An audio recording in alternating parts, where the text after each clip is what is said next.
Got it?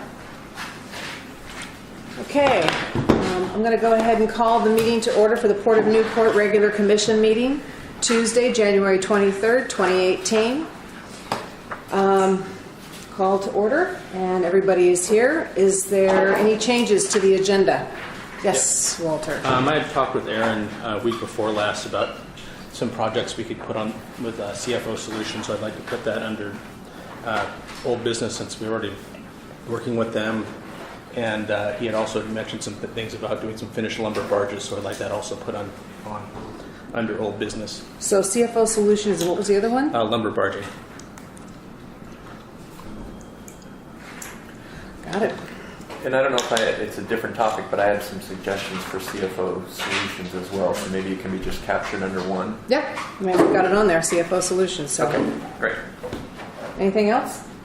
We also didn't have in here anything about the NOAA visit. I don't know if you just want to do that, Commissioner reports or... Yeah, I'll do it in the Commissioner's reports.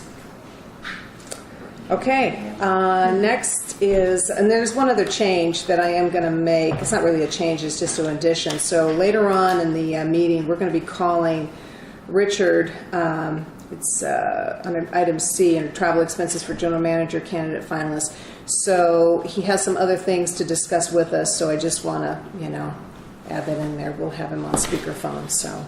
And that was the public panel, correct? He has a bunch of things he wants to talk to us about. So anyway, he was going to, and the timelines and the meetings and that kind of stuff. So rechecking our calendar dates. Okay.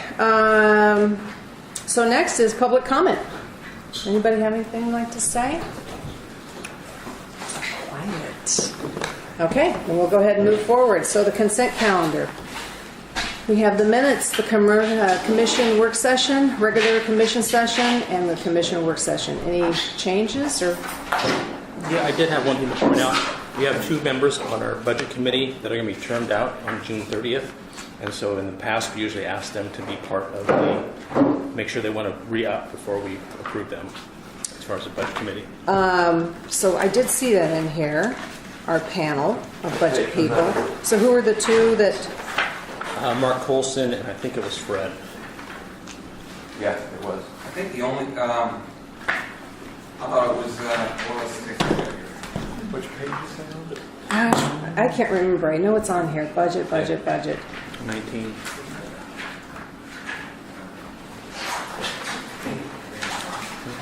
Page 41.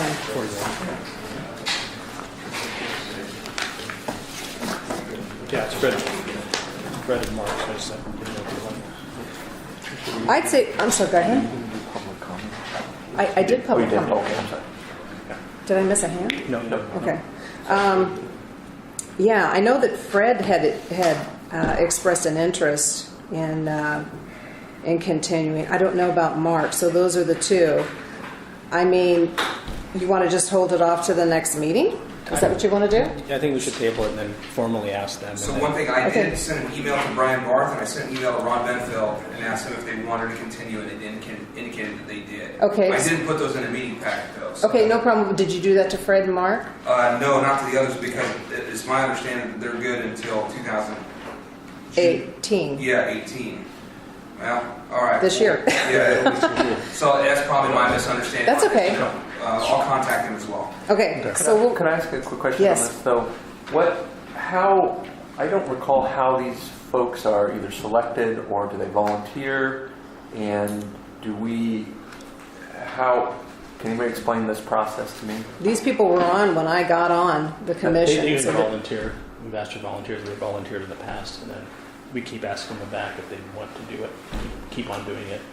But if that's at, I don't want to say at some level at the commission's discretion, I'm wondering if we should ask to see if there's other people that might be interested in wanting to We could volunteer. definitely do that. The same process follows at the city as well. You have the city budget committee, and people are always asked, "Do you want to continue? Do you want to continue?"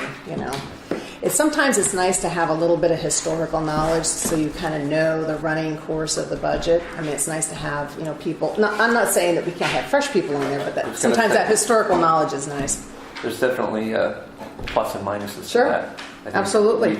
We've got a lot of new things to think about of We late. do. Does anybody on the commission have anybody that has expressed an interest in the budget? Because I most certainly have not had anybody. No. I don't Not know. to say that I- we can't cast it out. I was just going to say, there might be folks in the community that might want to put their hat in the ring to play a little more active role in Sure. advising this group. But So I just don't know what the process is and how other commissioners feel about that. I'll tell you what. Why These don't folks have been on it for a long time now. They have. Well, I don't know how long they've been. Except for Colson's been on since 12, but all the other ones have been on for 15 plus years. Yeah, it does.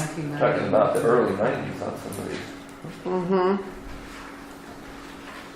So we have a few new ones, and we have some that have been on there. Well, you want to come back to this when it comes up because it's on 41. It comes up here next, approving the budget committee, and then we can decide to table it then or cast it out. Yeah, and Yes. because it is my understanding that this last year was the last year for Ron and Mark. That's why they were called this last year, but this is the last year for the other two that expire in June of 2018. That's when the budget committee goes through. Yeah, that's why I didn't contact them, because I read that as though they would be continuing through the end of fiscal year, of the end of this upcoming year here. So, like I said, it was probably a misunderstanding on my part, but if that's not the case, because that would, if they're good until June 30th, 2018, we would complete the budget process by that point. Obviously, and the fiscal year starts on July 1. But if you'd like for me to I can contact everybody on the whole list. The only concerns I got is time. I just want to make sure that we get the beginnings of it going, even if we can't approve it, as long as we can approve a calendar or a timeline of sorts. That's usually the first question that they've asked me is, well, what's the calendar look like? So. I got to tell you, with all the stuff that we have on our plate right now, I'm good with just leaving this, and then we could pick it up after July 1st and see if there's anybody that has an interest in it. Okay. But that's my, what do you guys? Any preferences? Finances are a pretty big Yep. deal for They're us. very big. And we've got into some messes, it seems like, on some level. I mean, it's just, that's why I bring it up, is that we rely on this group for guidance, independent guidance on what we're doing. But Well, we don't have a CFO, so it'd be kind of nice to get a CFO first. And then see what their maybe parameters to find the proper people would change. We could define it better, get better people interested. okay. So, it would be my suggestion to just let this go until after July 1st. That works for me. Is that okay with you, Stuart? That's fine. If that's Okay. the way the committee. Jeff? Sarah? Okay. I think so. We're good. I think Okay. Okay. Walter, you said you had a couple things? No, that was it. Okay. So I need a motion for the consent calendar. I make a motion to approve the consent calendar. All those, second. We got a second from Jeff. All those in favor say aye. Aye. Okay, motion carries. So next is Resolution 2018-01, a resolution naming a registered agent. Aaron, do you want to briefly explain why this is in our packet? This enables me to be able to properly sign for contracts and things like that within the scope of my duties as a general manager pro tem. We need to get this on file so that everything's completely proper. Okay. So I need a motion. We Or just any approved that. discussion? Didn't we just approve that under consent calendar? No, this is, we're gonna talk Yeah, about these okay. things here, so. Right. Because they're all under Okay. consent Yeah. calendar. Yeah, I don't think all of are all of these under the consent calendar? Everything through K Through is- K. Everything can K. Everything to K. Yep. Okay. Well, then you're right. So anybody have no other questions on any of the other stuff, correct? Correct. Okay. So I do, under the Anderson lot lease. Okay? I was looking through the lease and I didn't see where we were named as additional insured. Okay? And I wasn't sure if you're just using a boilerplate lease for all the other, That's what, yeah. is that what it was? Right. Okay, so this is usually standard practice, and you may want to ask Pete on this to see Yes, Karen. It's also part of our rate schedule that our lessees have to have insurance that meets us as an additional. Of course, so it's handled in, okay, but it's not registered in the lease, so that schedule is attached to the lease so that they know that they have to do Yeah, that part of and the provide rate us a schedule. certificate? Okay, perfect. Okay, well then that was it. That was my only question. I have a question on that too. How do we come up with that lease money? The rate. Yeah. So what I did was took the square footage of it, and there's not a lot of comparable properties, especially for that one. They actually also leased a similar space off of us when they were building NOAA.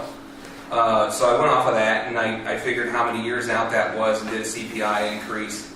I actually, the property that you leased was about the closest we could get to it.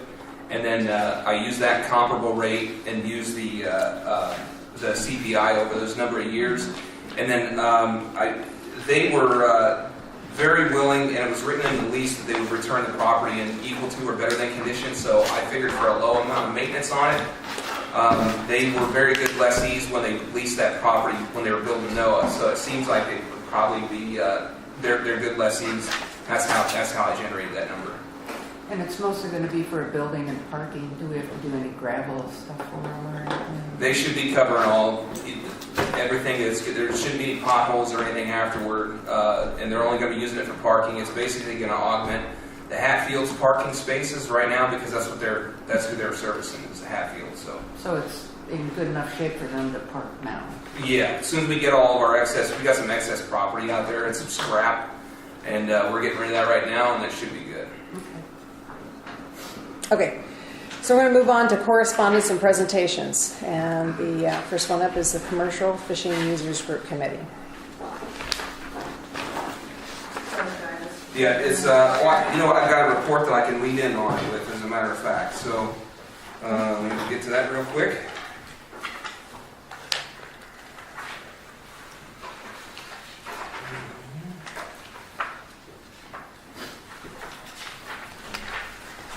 Are you looking at the draft, the January 8th draft? What page is that? It looks like it's page 57. Aaron's report on it is 93. Karen, I can just introduce this Okay, if you want. sounds good. I mean, I sent you all an email on Wednesday the 17th. Heather, you want to identify yourself for the Sure.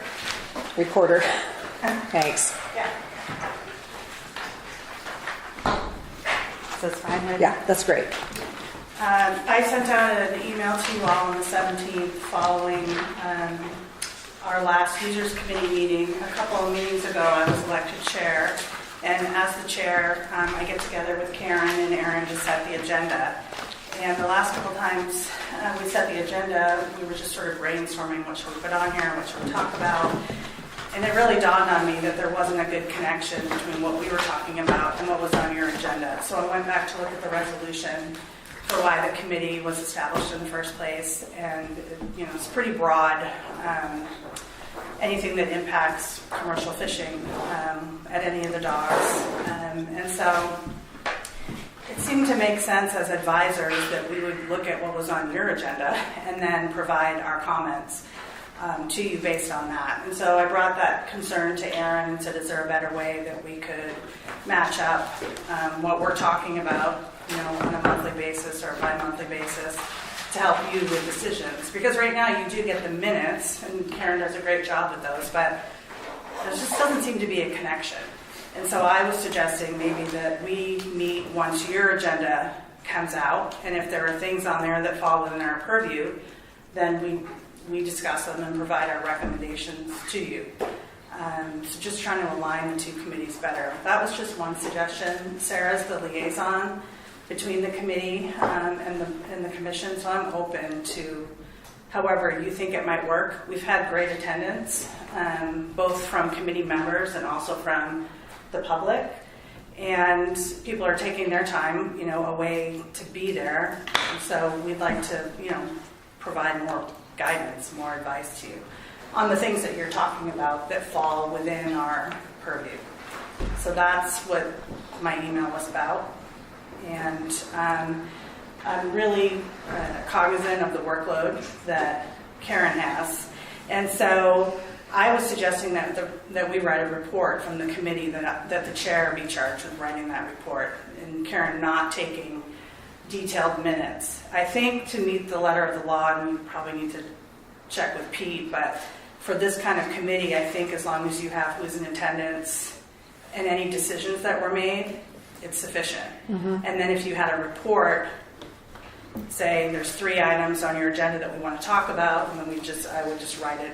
I serve on a lot of committees as an advisor and write the rationale and justification, send it to you prior to the meeting. Someone be here at the meeting to answer questions. That was my thoughts. Yeah, I agree with being the liaison. The fishermen and all of the representatives on the user group really, we are seeing a rise in attendance, regular attendance, people making time out of their day, and bigger, more consistent public comment. And it is frustrating because we end up going through a lot of stuff, but nothing focused like Heather says. So as much as the workload and getting the 2 meetings coordinated, another thing that came up, the bylaws were never written. And so it's a growing committee that's becoming more structured on its own, has to do its bylaws now. The bylaws could deal with the minutes. And I really think that Heather's idea of having the agenda items to talk to at the meeting and then report, because it's on Mondays, the Monday after, it would be the day before the regular port meeting, that we would have our meeting, and Heather would have time to write a letter, and then you would have immediate feedback on the agenda items. And I just think that if we could swing that or try it, would be the most efficient way of getting that flow of information back and forth. Anybody have anything they want to say? I prefer to read the minutes, and then if we have a report, we get a report. I mean, our schedules and our agendas are pretty well packed. I've got a couple things I can talk to the minutes if you like that I read. From the commercial Yeah, are we still on that, or are we just hearing from Heather Well, right now? this is Heather's report, so Okay. yeah, after she's done with that. Preferably, I'd rather just have the minutes and then and read the report. I thought former Commissioner Jenks had a great statement here. He said that he thought a positive step about the commission, but may not be necessary to meet every month for them, and that all of the projects they would be commenting on require funding. We need to make sure we get the funding for any of these projects that this committee is going to be coming up with before we go full force on this. That's all. So the committee is in charge with coming up with any projects. Well, I'm just reading from your minutes from your meeting here. Right. from Well, David's point was that we need to do a better job collaborating with the city, the commission does, and others to get funding for all these projects that need to happen. But the committee itself doesn't come up with projects. I guess potentially we could. Well, But the task in the resolution that you all passed, setting up the committee, was pretty clear. It's broad, but it was clear to advise on a number of things that are there. It just reading the minutes when I create an agenda, when I don't know what's on your agenda, it just seems. So you just want more of a collaborative effort with Karen to see what our agenda is, and Aaron, or whoever I guess I'm person is assuming in charge. because you all set the committee up and created it in the first place, you wanted to get feedback from all these commercial fishermen on decisions that you all were making. So when you're going through your agenda, making the decisions, I guess the committee would like the opportunity to provide that feedback. But I don't think it was. And I'll have to confess, I have to reread the resolution that created it. But I think it was also to have an environment or an opportunity to express concerns as well to a group.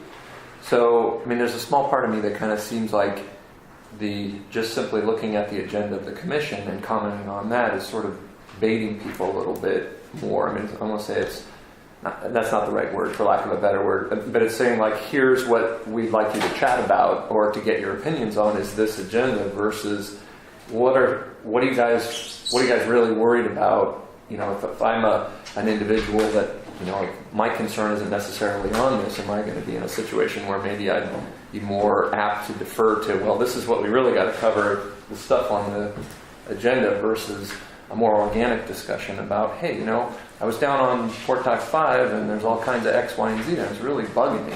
Is that more of an appropriate environment to express those concerns than perhaps a public comment section here? I think they're both appropriate. I think it doesn't preclude those kinds of conversations, and we do that now.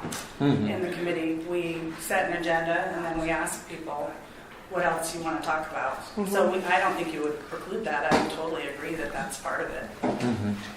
But I think you have a bunch of commercial fishermen coming, taking time out, that want to provide input, and then we're not talking about the things that are on your agenda because we don't know what they are. I mean, this time it actually doesn't look like there would have been much we would have discussed. We certainly probably would want to discuss the rates and the fees in the future. And Aaron and I already noted that for our next meeting. But otherwise, like I said, we're just sitting there, coming up with, so we talk about the terminal every time, but there's nothing, you guys aren't making a decision, or you're not. Right. We want to be helpful and provide input. You don't have to take it. Anyway we go about it, she and I were at the same point when we talked about the agenda, and that's that I think it's been really valuable to me to be able to be a part of that committee and hear what they have to say. And I've mentioned them several times, during these meetings, and I think we could do a better job to get somehow the commission and that committee together, and whether it's scheduling the agenda differently, or if it's more pointed direction from the commission to the committee, or more pointed suggestions from the committee to the commission. Either way, I think it would drive at the same purpose. But I think we could do a better job to get the two together. It's I just mentioned this at the last meeting. For those who are not commercial fishermen, sometimes it's hard to get the collective voice of the fishing fleet in Newport if you're not within that. And this committee does a good job of providing that to some degree at least. What about the terminal users group? I don't know. That's another one that we were just talking about that That was the other an day. ad hoc committee, whereas this is a standing committee. Terminal is an ad hoc committee? The terminal user I group thought it is was. ad hoc. Yeah. This is the standing committee, and it also speaks to the terminals. Actually, it was a formal committee because it was an extension of the original users group, which was convened in I thought it 2005. was an ad hoc. Me too. So- I believe it's an ad Okay. hoc committee, doesn't have regularly scheduled meetings. Something that would call to test them. It kind of fizzled out before it became anything. There was 2 meetings, I think. Yeah. Yeah, that's So, right. They were pretty memorable. So one other thing, Patricia, I just Yes. wanted to say for kind of about the resolution that created the group. It was Kevin's idea, and I worked with him on it, and you were on the commission at the time, and so was Stuart. At that time, we did not have any commercial fishermen represented on the commission, and now I would say that we have two, and that was one of the reasons why that we started the committee. So, I just think that talking to other I know a guy who used to be a commissioner with the Port of Coos Bay, and he just applauded Newport on the fact that fishermen actually come to the meetings, and at regular meetings, and to have that kind of input is applaudable. And so this committee is growing, and it's taking it seriously kind of stuff, and I think it's just I really like the idea of at least knowing what's on the agenda and have that as a starting point in these committee meetings. And of course, always the committee will always recommend what they think that's not on our agenda as a regular Port Commission meeting. So I think trying something and then seeing if it works. so yes, Karen. Something to consider time-wise is just the public notice that would be needed and an agenda that would have to be produced. Yeah, what's the impact on you guys for trying to facilitate this? That's one of the challenges we'd have to figure out. The way the committee was structured, it was done so. I had to do some more reading on the committee after we started talking about this. But one of the things about it is that it was made at a time when the management structure was more vertical, and now it's not as vertical. So we don't have it. So it was intended, I believe, to be done at a lower level of management, at the interacting with the fishermen. we don't necessarily have as many people as what we did. So it'll be a challenge. It might not be a challenge as much after we get those positions filled, but right now it'd be an uphill thing. I'm not saying it's impossible, but it would be difficult. We could possibly change, if we change the time that we publish the agenda for the regular meeting, that would be one solution to back it up. The problem with that is things change between the time that you publish the agenda and then you actually have a meeting. Even just this time, a few things did. So that's hard. What about in a reciprocal case? I mean, is there an opportunity for the commission to provide some specific topics that maybe, We could get maybe we input. poll the commission and say, here are some things that individual commissioners are thinking Yeah. about. I think For that's things to that's a consider. really good idea. And you actually tapped on something I was just thinking about, and this has always been my pet peeve. We get this on either late Thursday or Friday, and then really we got onto the weekend, and then you got one business day to really kind of hone in on stuff, and then Tuesday's our meeting. It would be nice for the commission to receive I know it changes. I know that the stuff changes, but it'd be nice to have a little bit more lead time there. All right. All the other committees that I sit on, we usually get our agenda like almost 2 weeks in advance because we have a lot of material to read over and stuff like that, but we have time, to digest it and stuff. So it's just, that's a tight turnaround. Personally, I'm just speaking for myself. I don't know how the rest of the commission feels about that, but come Friday, obviously I don't look at it Friday morning. I'm looking at it Friday afternoon, and then comes the weekend, and you kind of chip away at it, and then Monday you're hitting it hard, and then sometimes you've got questions, or you just need more time to digest or think about things. So I think that timeline in there should be, my personal opinion, it should be a little bit longer. Okay. How does the commission feel about that? I think it's always an advantage to get material. A little bit more time? I do like Stuart's idea about the Port Commission, the regular commission meetings. I just think that if we have a spot on our agenda for the regular meetings for this committee in some way, shape, or form, that I would just say, as chair of the committee, I would welcome suggestions from you all on what you want to hear about. That would be great. Well, maybe as a thought here, I don't think we're necessarily deciding something formally here. You're giving us feedback on this, if I understand it right, on some level. Maybe until we get some of these positions filled, maybe as a point, the week before this, maybe Patricia, you could poll everybody here and say, hey, please provide any comments or thoughts or things you'd like to have reviewed. At the very least, as a starting point until we can get a little more staff on hand. We get the GM hired and a few other things, and maybe that can evolve it more so from the there. commission president could just poll us. Yeah. Sure. Give the committee chair a Or heads up. throw some things out there. Here's, we could have a little bit of a dialogue and then provide more direction.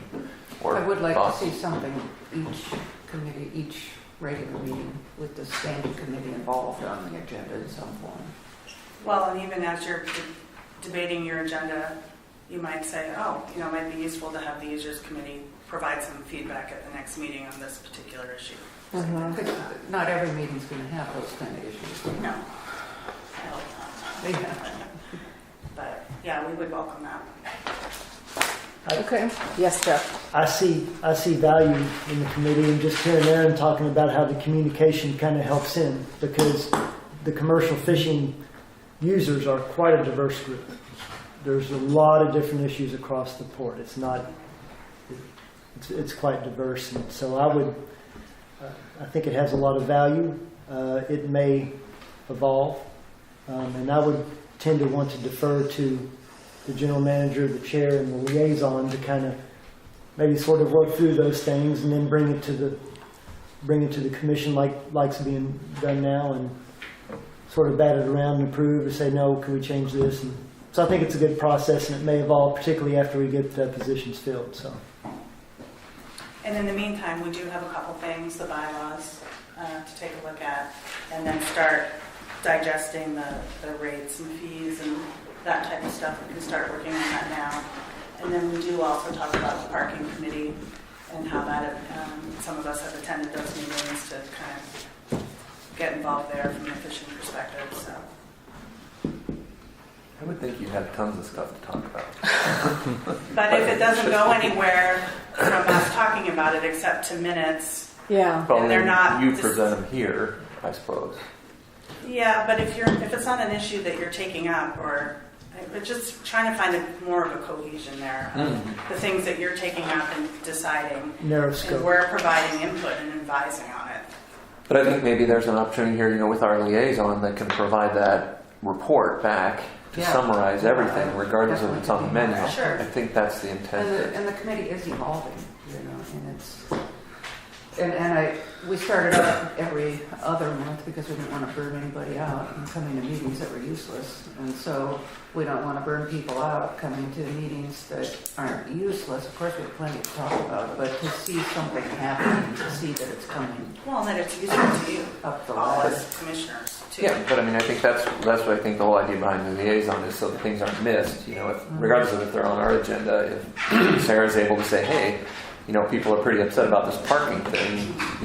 Commission, we got to sharpen our pencils on it, for example. There's a mechanism, I think, for some of this in place now that, I expect, a commission report as the liaison to it. Yeah, So that's, the minutes have been really good. I haven't had to, but I certainly, that's part of the evolving of the committee, is that my position is becoming more important, like I should be there and take good notes. well, minutes don't explain a feeling at times either. And that's why I think having somebody there. But to see that Works. diversity and the commitment of going to the meetings is something that really wants to be here now fostered to continue. Okay. Well, thank you for bringing that to us. We'll put that on our plate. I know that when I received this letter, I had emailed Aaron, and he had some ideas and stuff like that. So it's not gone by the wayside whatsoever. So we'll continue to try to see if we can't find a way to get you, Give us make it some more work to do. collaborative Give us spirit. some work to do. Yeah. Okay. Thank you, Heather. Okay, next is old business. And we have items removed, consent calendar. I don't think there was anything removed. So we got the accounts paid. Aaron, I was just kind of curious as how the sewer line stuff went. Which sewer line? Pretty big expense, the 24 grand. Yeah, so that is, that was on the, yep, that's the RV dump station. That was on the capital improvements list in the budget for this year. It got moved from over, it used to be in the parking lot at the road, and got moved over here. Yeah. It went off with no problems. And it's going to be in service this summer, and it'll clear things out a lot better over here. So. But no hitches, no additional costs? No, essentially. everything's fine. Okay.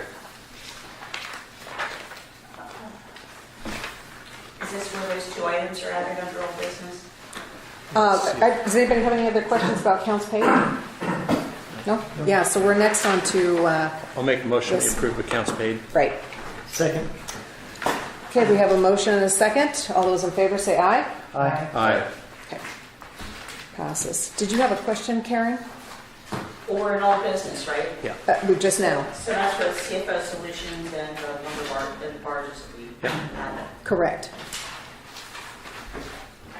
Okay, Walter? I talked with Aaron Friday before last about keeping Todd on.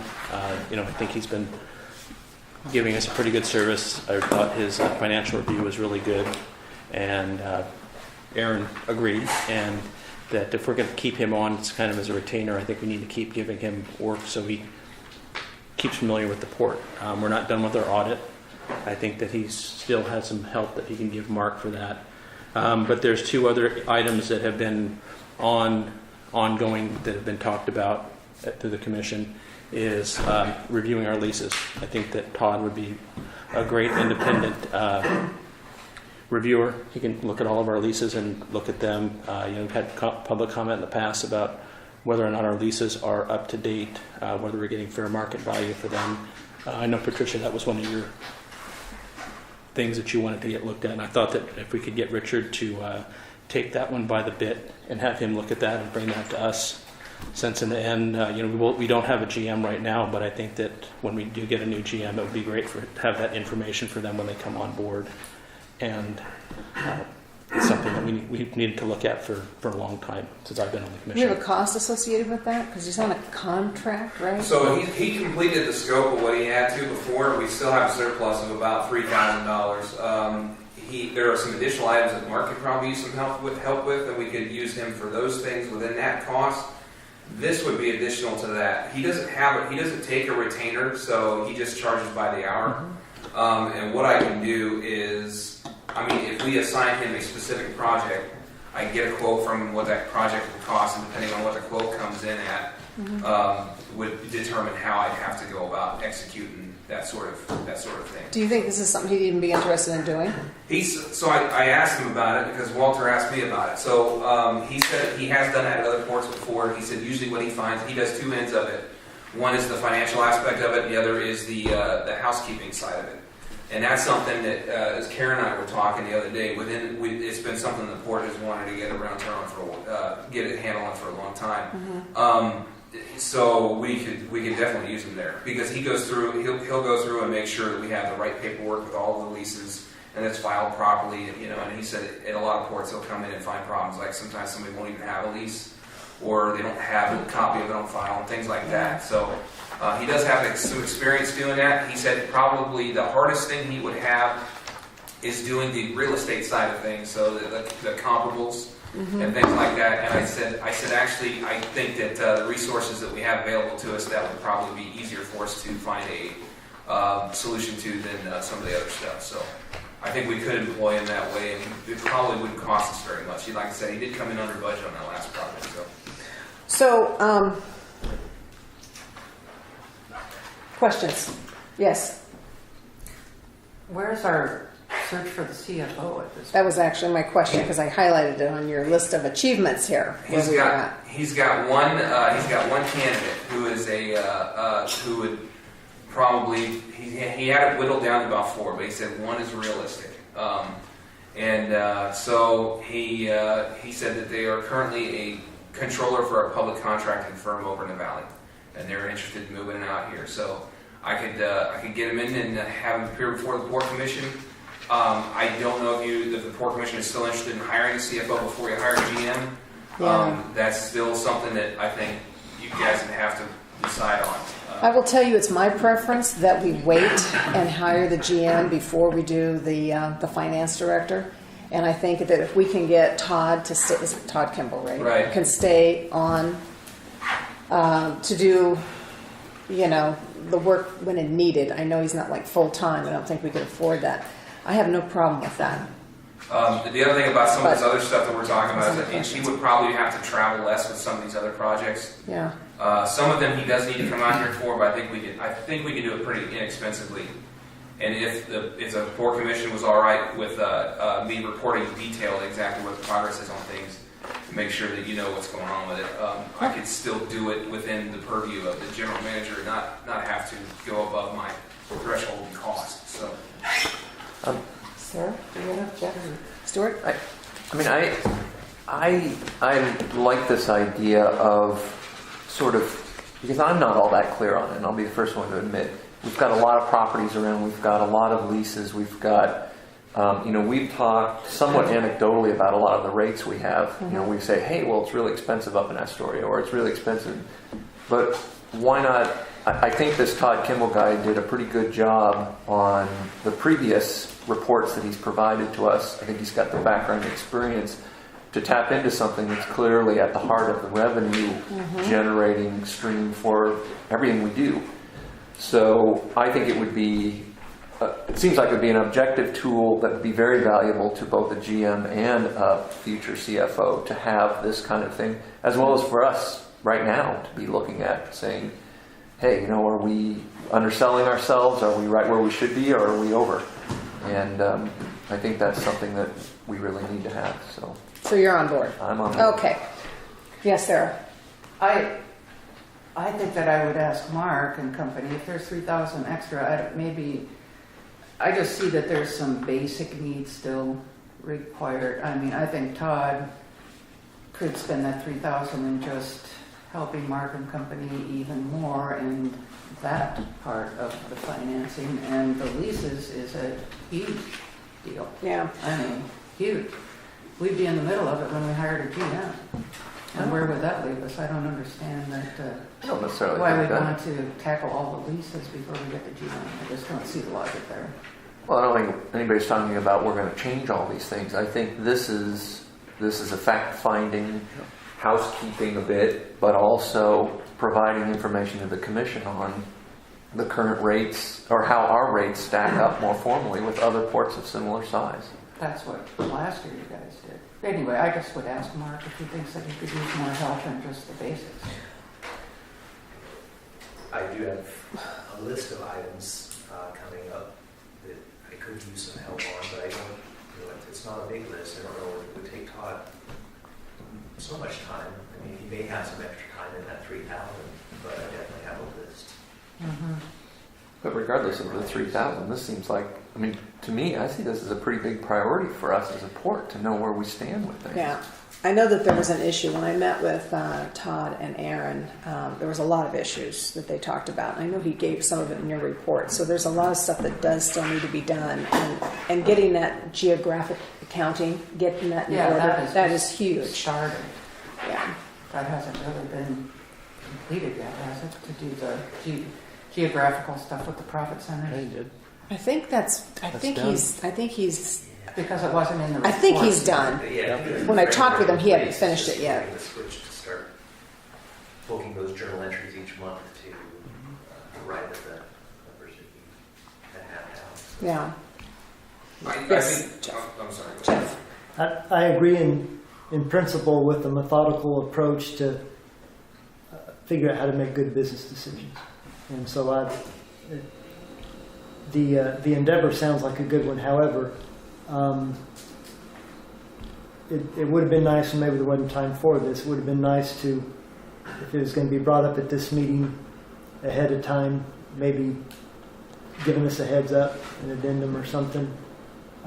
Maybe also sort of a status, say here's where Todd Kimball is with what he's done, here's what he's finished, here's what he still could do, here's our options, and here's recommendations. Something that would be a little more where we could have digested it ahead of time, but this is the first I heard of it. And, It's the first I've heard of it too. so I would have preferred it in the process. Maybe there wasn't time, so I don't know.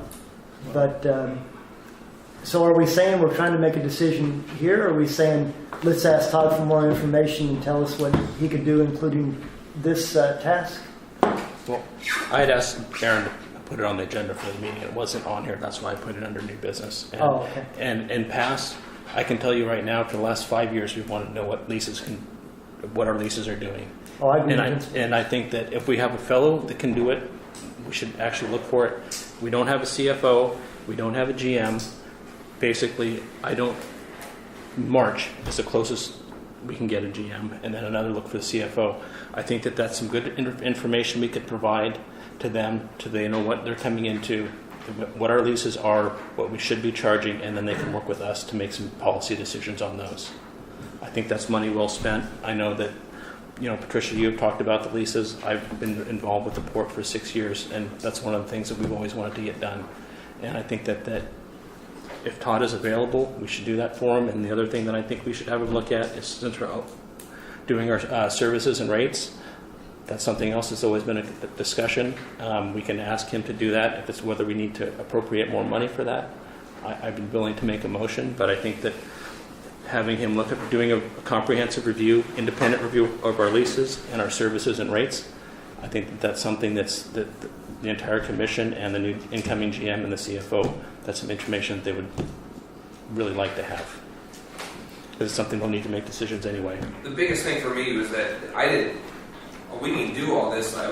Don't necessarily need to have this is easy stuff for us to get accomplished without. I don't think it needs to be voted on. Is what I'm saying. Right. Because if it's finishing out the last of Todd's current contract, that's easily accomplished with the work that Mark has lined up. And then a separate project is it's not going to cost us over $5,000. It's going to be quite a bit less than that. And it's something I can go tomorrow. We can have him down here next week, I think, instead of week after next. One of the things on this, though, that I think that I'd like to make sure that we're clear on is a defined sort of deliverable. I think I like the way he presented the report that he did for us earlier, and I think he presents a sort of an experienced, objective viewpoint. But I think I just would want this project of this review of both leases and rates and things like that to be pretty well defined, so that we have what we hope when we're done with this, which is something, again, to not only provide to the commission, but also to incoming leadership at the port, that they can evaluate also and give us recommendations or guidance on where we might want to go with something. I don't think any of this is about decision making, it's about information gathering, and I think this is a good guy to be doing this with. Yeah. So Aaron, basically, we don't need to make a decision on this because he's basically on a contract and he's still fulfilling some of this stuff. So he can basically start on some of this stuff, correct? Right. We can turn him on to the helping us out with budget prep things that kind of need to get done so that the ball starts rolling in that direction. Okay. All right. And then we can Yeah. talk to him about the rest of the analysis on rates and then also on leases. So why don't we just go Well, with... when we talk about rates, that's an extensive bunch of nuanced little rates. I mean, page after page after page. And as I recall going to meetings last year, you guys just did that last year. We did, it's in you know, we here. have Well, somewhere. We review. I don't think we had an independent review. well, you changed the rates and We you did. sent the harbor master up and down the port, up and down the coast to see how other ports did. And there was lots of public input on forklift stuff. And so that was just recently gone through. And I agree completely that Todd is fantastic and laid everything out so easily. It's just this is a change in. I would like to go more like what Jeff was saying, that because it just came up, that, you know, Mark gives his list of things. I would like this first, and then how much. And I know it's under the purview of under the 5,000, but I'd like to know where it might be spent $10. So I would like to have a more. How are we going there, and are we really doing the rates, or do we want to do the leases? Mark is going to be here pretty soon, that we hopefully will have a general manager. So I'd just like to see it written out, like the plan of attack, before really a resolution or a motion or anything. I'd like to see what the plan is, including our budget people that we have on staff now. What needs to be done on Mark's list, and then and a timeline for Todd of when he thinks he could get this information to us. Fair enough. Can you get that back to us I then? sure can. So I mean, I guess I'm not Some more clear. I'm not information? clear on what he's going to do. I mean, are we? Aaron, go ahead and So explain. the way, what I understand there is we need to provide basically finish out what work is within the excess that was under the contract we already had with CFO Selections. And then design what sort of analysis we need on what do we want out of a lease analysis. I would say lease. I mean, from my perspective, I'd want an objective view on leases and rates. Investigate what our leases are at, what are in how they stack up against others, as well as our rates. You're right, Sarah. We did discuss this. But what we did was we all said, well, I was up in Astoria and this is what they charge, or somebody else said X, Y, and Z. I mean, we didn't have a cohesive report that the rest of the public could also sink their teeth into, just as well as this commission that says, you know, here's a formal document that we can look at. I was wondering about that too, and at the time I know the harbor master was sent up and down the coast, and he must have a written report from that exercise also. I don't know. I mean, this we is a very cohesive set of directions that says, and I don't think it would take too much for. I just want it written down, you know, and get some, make sure that our initial reason for hiring Todd is tidied up. You know, if Mark needs some more help, we'll get that first. So if this is, I mean, I agree with you. We want to make sure Mark has the support he needs. Right. But presuming Aaron can talk to Todd and say, hey, we would like you to do this lease rate report, and if you can do it under 5K, does the commission have any issues with Aaron moving forward? Yeah, but why would we want? I mean, would we really want to hire? I mean, he's a hired gun. I mean, he's going to be expensive. So, do we really want him phoning all the other ports to find out what their lease rates are and stuff like that. I mean, that seems like something that maybe staff could probably do. The staff is beat up right now. Yeah. They- This is one of the things that occurred to me is there's two parts. It's just like when Sarah asked how we determine the lease rate on the Anderson lot over there. That's only part of it. Comparing what we're charging is part of it. Cost versus revenue is the other part of it. And so being able to identify all those costs associated with a forklift and how our forklift up and all that stuff, those are the kind of, doing both of those things, I think, is what I picture in my head we're asking for. Right, seeing if there's a return on that. Like you had said, that are the rates now such that we're actually paying for the crane or not? And you did an analysis of that we pretty much are, that it is. Our rates are good on the crane. So, and it was, you had to go through those steps of So if Aaron, it's paying for itself. you said that we have 3,000 left, and you thought he could do that. Is that He can cover what Mark needs inside that. Mark's talking about getting ready for the budget cycle that's upcoming. What else do you got on that list? Finishing out the audit, there's an MD&A we have to prepare once Grimstead Associates gets us a final trial balance. There's some accounting for surplus items, like-kind exchange. Some of those items we just surplused in the last meeting or two. The budget prep. He was helping me with catching up on our PERS reporting, but I think that's done. So it's just good items, but it's not on the long list. So that he can do that, I think, within the rest of that contract that we had with him initially. And then I can talk with him about developing what these other two projects would look like and what the cost of them would be. And then I can provide the Port Commission with exactly what that looks like, okay? and then go from there. Does that? But if it's under 5K, you don't really need anything from us, do you? No, I don't. No. No? As long as we're... Because that's his limit is 5,000, so we should be fine. Okay. It would be nice to know what he's going to charge. That's all I'm saying. Right. So, Well, then Okay. we're doing another contract with them. Go ahead and do the lease and the rates. he'll come back to us and let us know whether it's a per hour or if he can what he can do. But I guess as long as it's or not. as long as it's under 5K and you've interfaced with him and he understands the scope of the project, I think what we're saying is that it would be worthwhile information for us, Yeah, and that do we need should it. move forward with it. If it's within his purview, he should be able to move on with it. Okay, That's you the sound okay with direction I that? need. Is that all right, Sarah? Cool. Yes? No? Nothing to vote on, so whatever. You're going to get back to us Yes, I will. on some stuff. So, okay.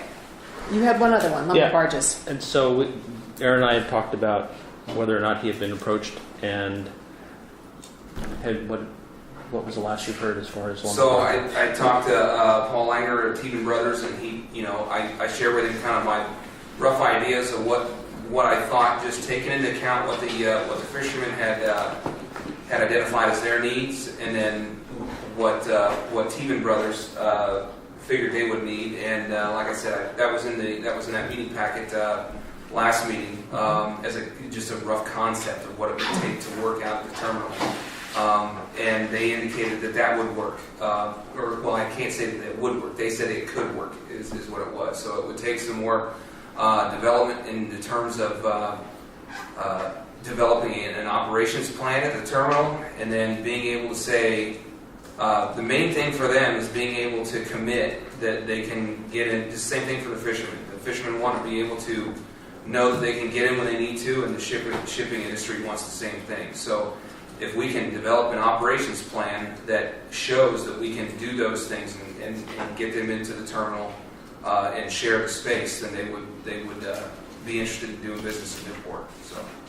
Did you got any feedback on the drawing from anyone? I know I gave you some feedback. Have you got any feedback from any user groups or anything? Or I know you reached out to some people. I talked with Heather a little bit about it. I talked with I got an email from Stuart.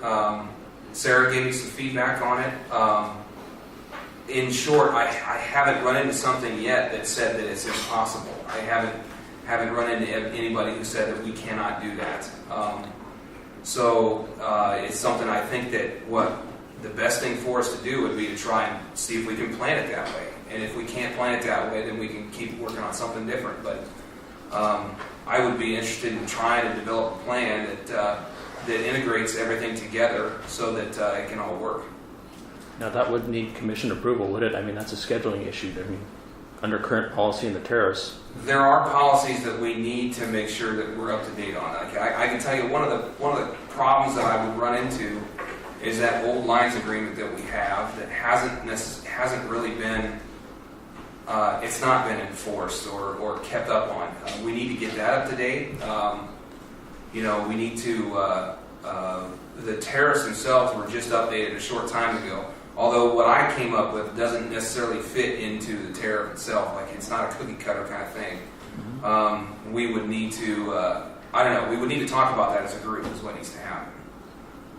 What, you were saying lines? As far as, Yeah, there's a lines agreement that sets up for, longshore labor, how many line handlers we would need for different line handling evolutions. Among other things, and it's supposed to be reviewed annually. When I came aboard last summer, my first couple weeks here, somebody had asked to find it. We located it, but it's not. It was difficult to locate. And once we found it, it's apparent that it's pretty old.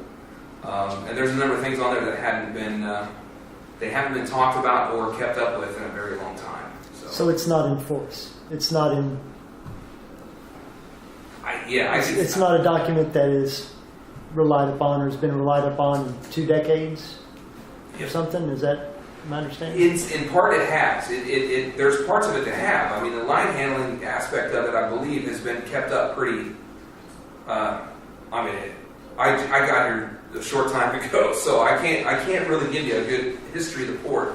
But the line handling aspect, I think, has been kept up on. It provides some exemptions for fishing vessels in there. It's the time at the dock and when you have to move and for what that's coming in that I don't think anybody has even considered in a long time. So again, this is the first time we're hearing about this. Yeah. Walter, you said you've been talking with Aaron. How long have you been talking with Aaron about this? And if we're going to bring it up at a commission meeting, why isn't it? I put it under old business because we talked about it at the last one. It had to do with the drawing that he presented. And it was in our packets. Walter came down and asked me about it, I don't know, it was a week before last, and I mentioned it. I talked with you about it, Jeff, a little while back. I said the lines agreed, because you were the one who pointed out that it hasn't been kept up on.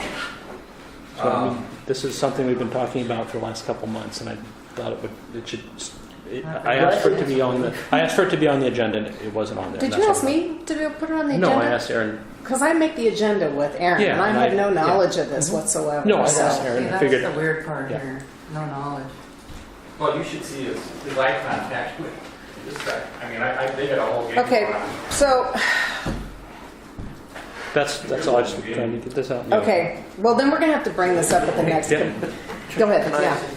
I mean, I'm jumping ahead a little bit here, but one of the things that I had in our section F of the calendar future considerations, one of the things that I'm seeing is, I mean, I think we need to start actively working at sort of, from my perspective,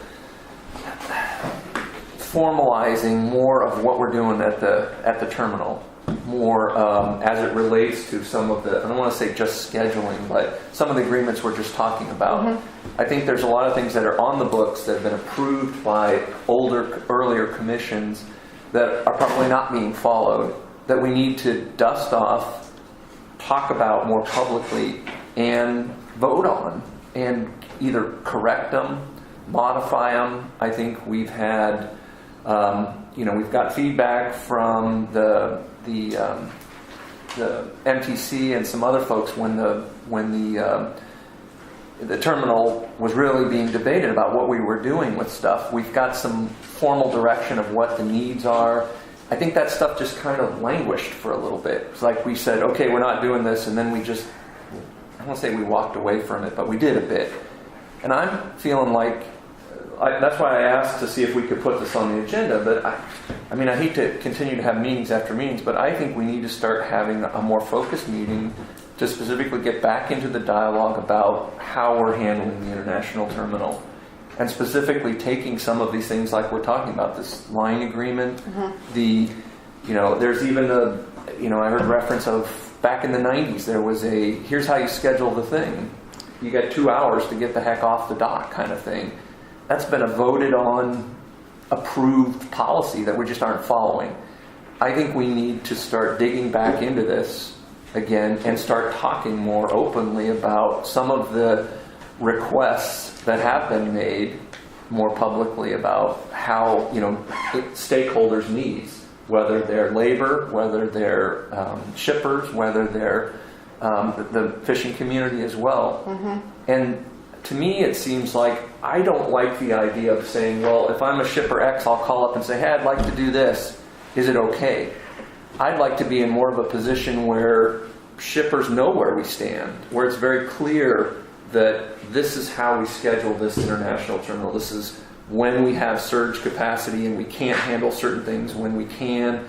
And get that stuff, we vote it, we all discuss it, and we formalize it so that we're not making more discretionary decisions. We're not, the decisions that Aaron makes are more about scheduling within the parameters that have been well vetted, well discussed, and approved recently.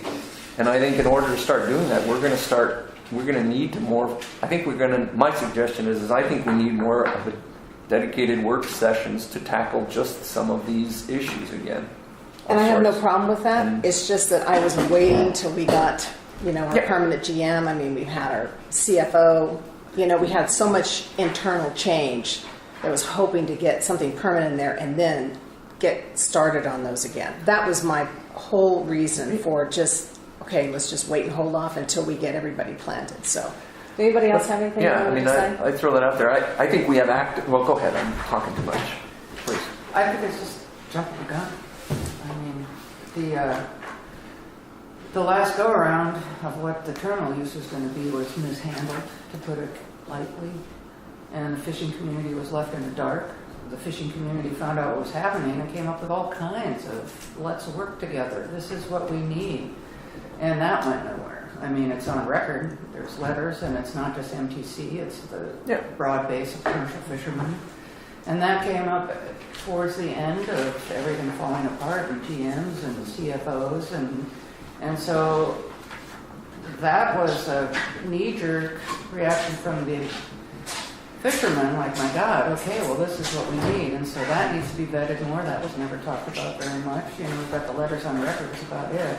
And so it's a big issue that's kind of the GM stuff is going to be important. And so I agree that this needs to be vetted now, open, and all the parties, right from the get-go, so it's not a surprise to any faction, and people can plan their lives and their careers. So I agree that it should definitely be out and open and vetted and work sessions, but not till we get a GM. So, but what if we have shipping deals that are coming up, or shipping opportunities for this kind of thing? I don't think we have the we don't have the structure administratively to really get that going. We have to hire somebody to do the negotiating. We have to hire a negotiator. So I'd like to ask Aaron if we could start doing barges this week. Is there anything stopping us other than we don't have to supply the equipment, correct?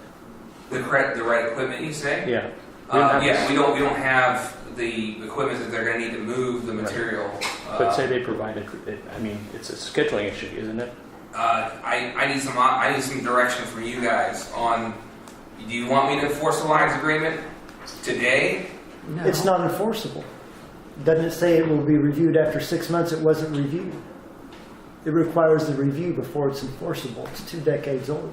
Okay, so And then as far as the discussion we're having now, it's not appropriate. If you guys wanted to discuss this, don't wait until the commission meeting to just bring this up in this manner.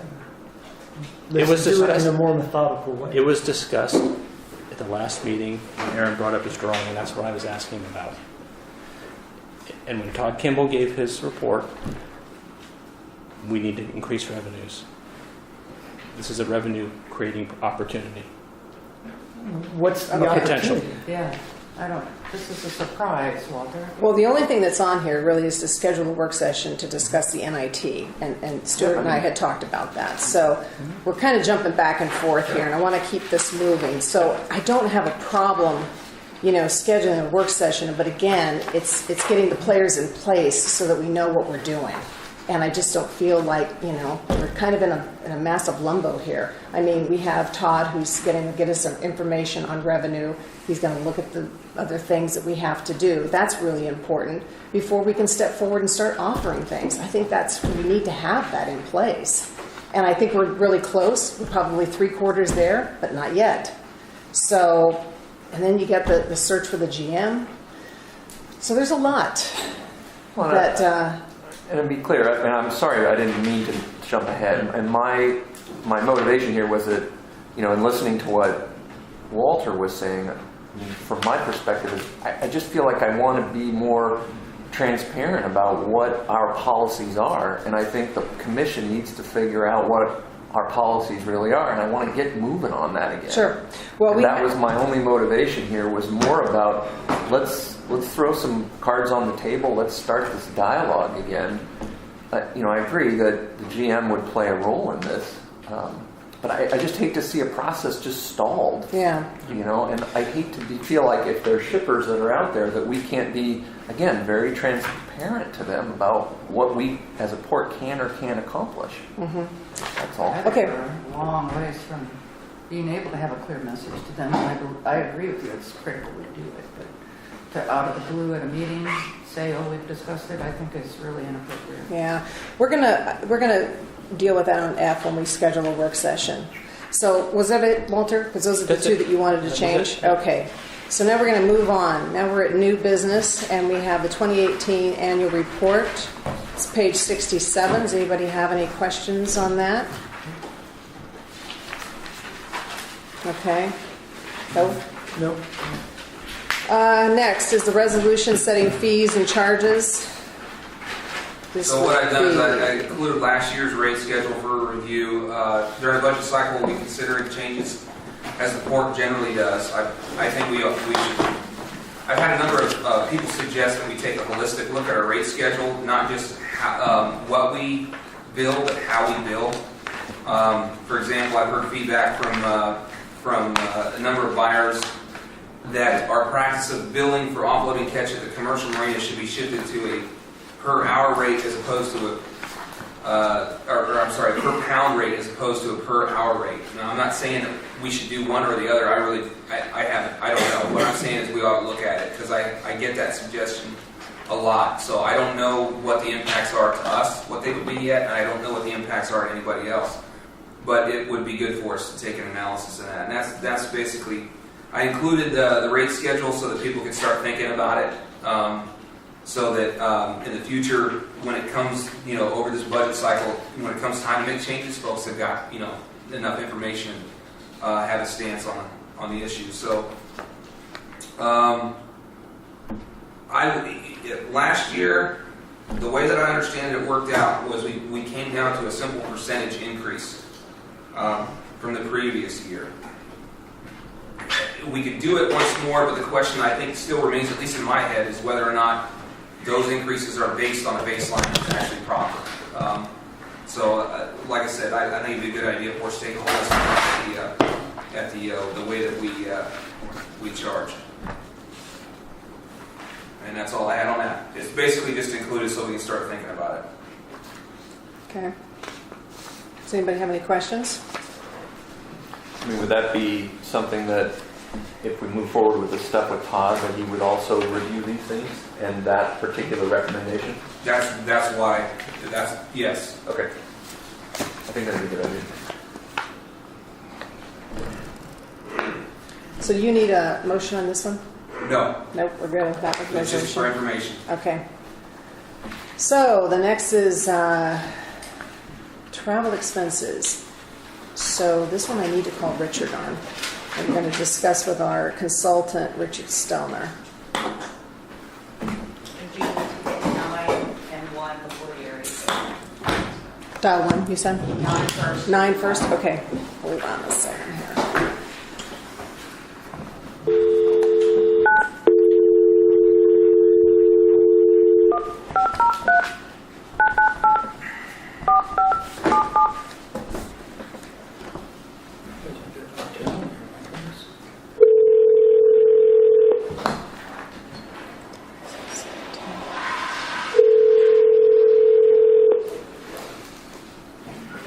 this is Richard. Hello, Richard. This is Patricia from the Port of Newport calling. Oh, hello. How is everybody? We're doing just fine. So listen, I wanted to let you know you're next on our agenda. It's open session. And so I'll let you go ahead and take it. We were going to discuss travel expenses for the general manager candidate finalist. And also you wanted some other things you wanted to discuss regarding the community panel.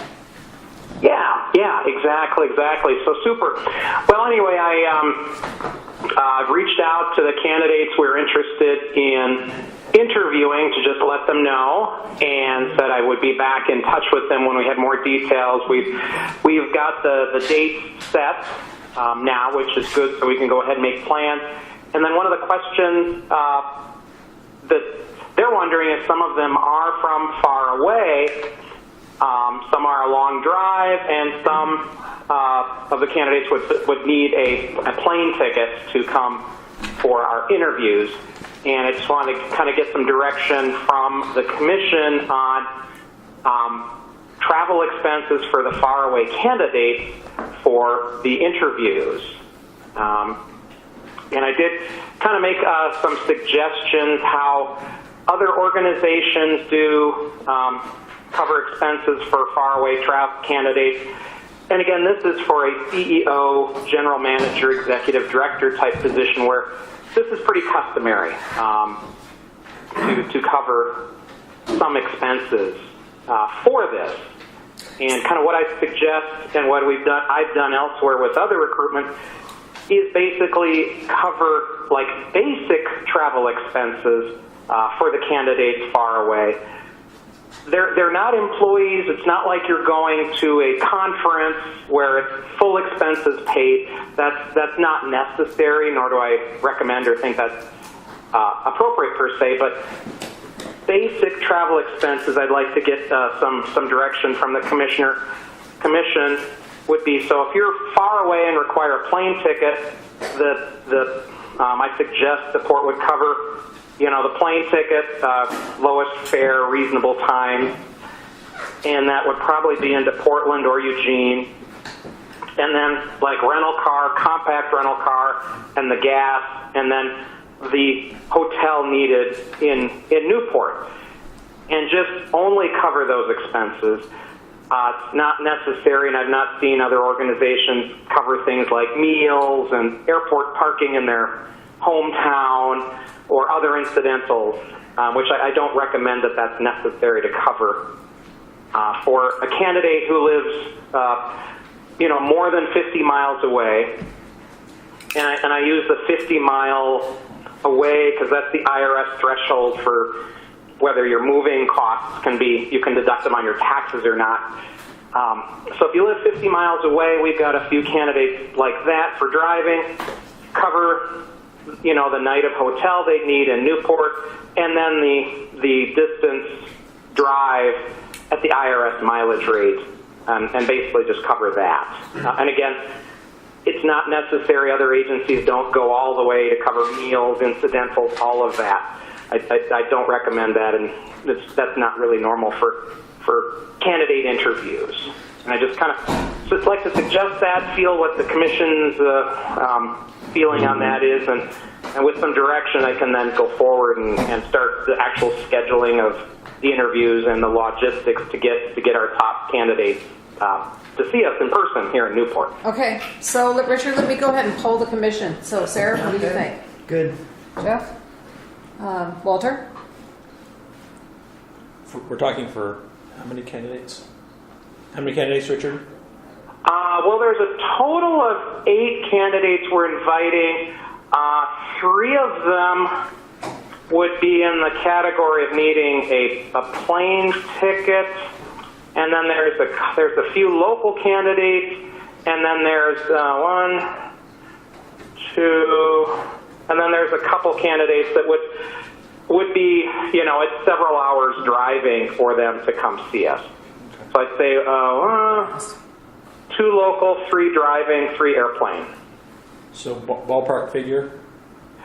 Ballpark figure, the driving, and if we get a reasonable hotel, and we put all of them in the same hotel, and I've been talking with Karen about this, find a reasonable rate, maybe $60, $70 a night range.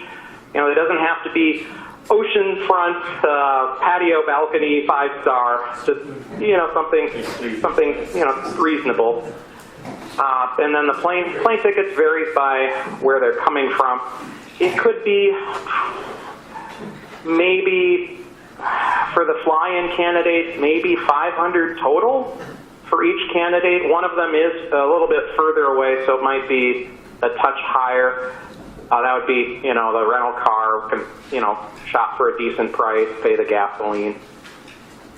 And then the drive-in candidates, they are just varies on the distance, but probably with a night of a hotel and the mileage, maybe a couple $100 for those three. So total for all of them, I would say maybe a little over the $2,000 to cover those basic expenses for the 6 candidates that are far away. Okay. The only thing I'd say is you might want to revise your motel stay amount. 60, 70 is not going to get Yeah. you too much.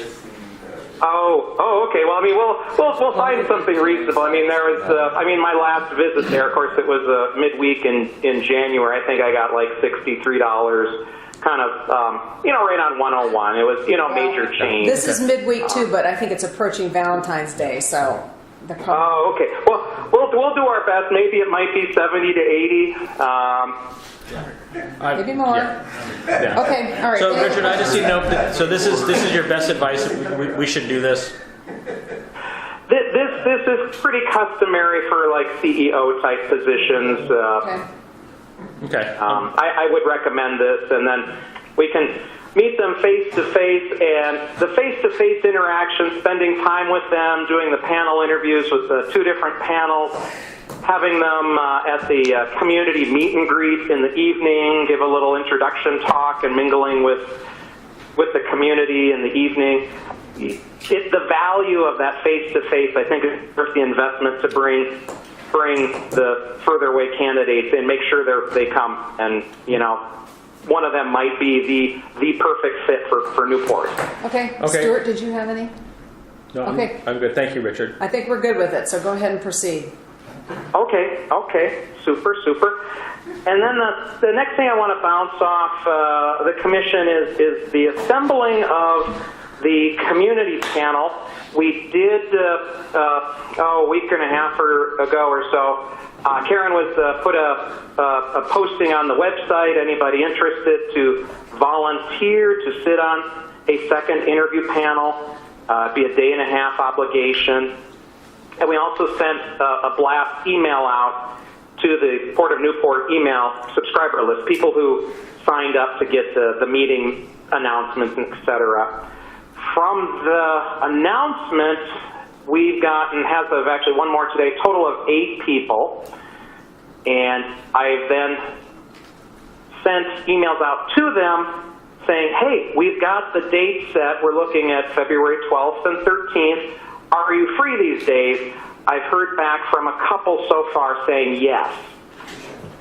From our last meeting on January 10th, we talked about the Commission's desire to have a well-balanced community panel with people from different backgrounds, from the city, fishing, international terminal, shipping supporters, from the county, from port leases, and then the public at large.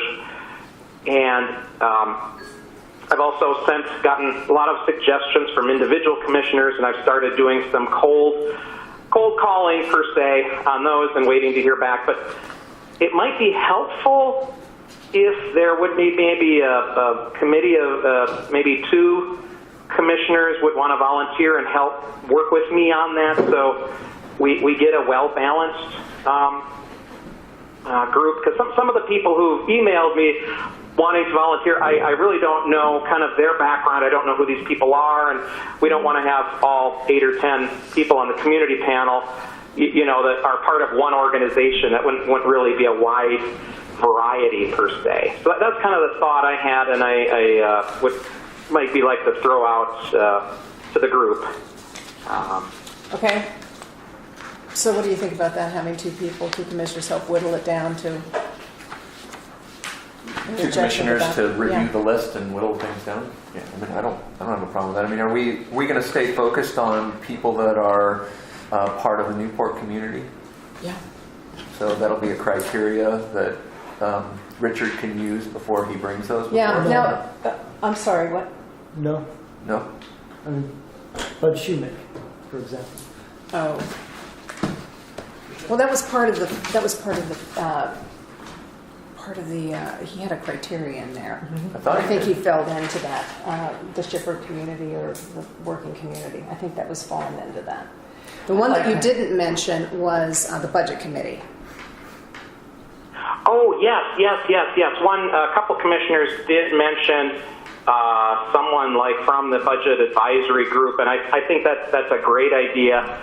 I got a name, and I've reached out. I don't have this person's email contact or how to find them, so I reached out to Karen late today to, hey, can you have contact for this person? And, but yeah, budget person, I think would be a great great idea as someone in that category to be on the interview panel or the community panel. Would you like to volunteer? Anybody? Sure. Okay. I'll Anybody? volunteer. Okay. So I've got two commissioners, Walter and Jeff. We'll work with you on that. Okay. Oh, fantastic. So you can go Okay. ahead and email them. I'm sorry. Yeah. What, Sarah? Yeah, it would be helpful to me as a commissioner to just have that criteria of, it was like a Peggy Hawker started from each kind of, and the budget committee thing was on there. And then I could quickly pencil in my recommendations and send it to. So did you send it to send your recommendations? No, to because I didn't want to double up, and I wasn't Right. sure of. Did of you guys what- email? But I think Sarah's got a good idea. I mean, Yeah. if we've identified certain folks at a minimum, it's not we couldn't have more, but maybe. Like where do we want one from this and this and this Yeah. and this, and then I could write in mine, send it to everybody.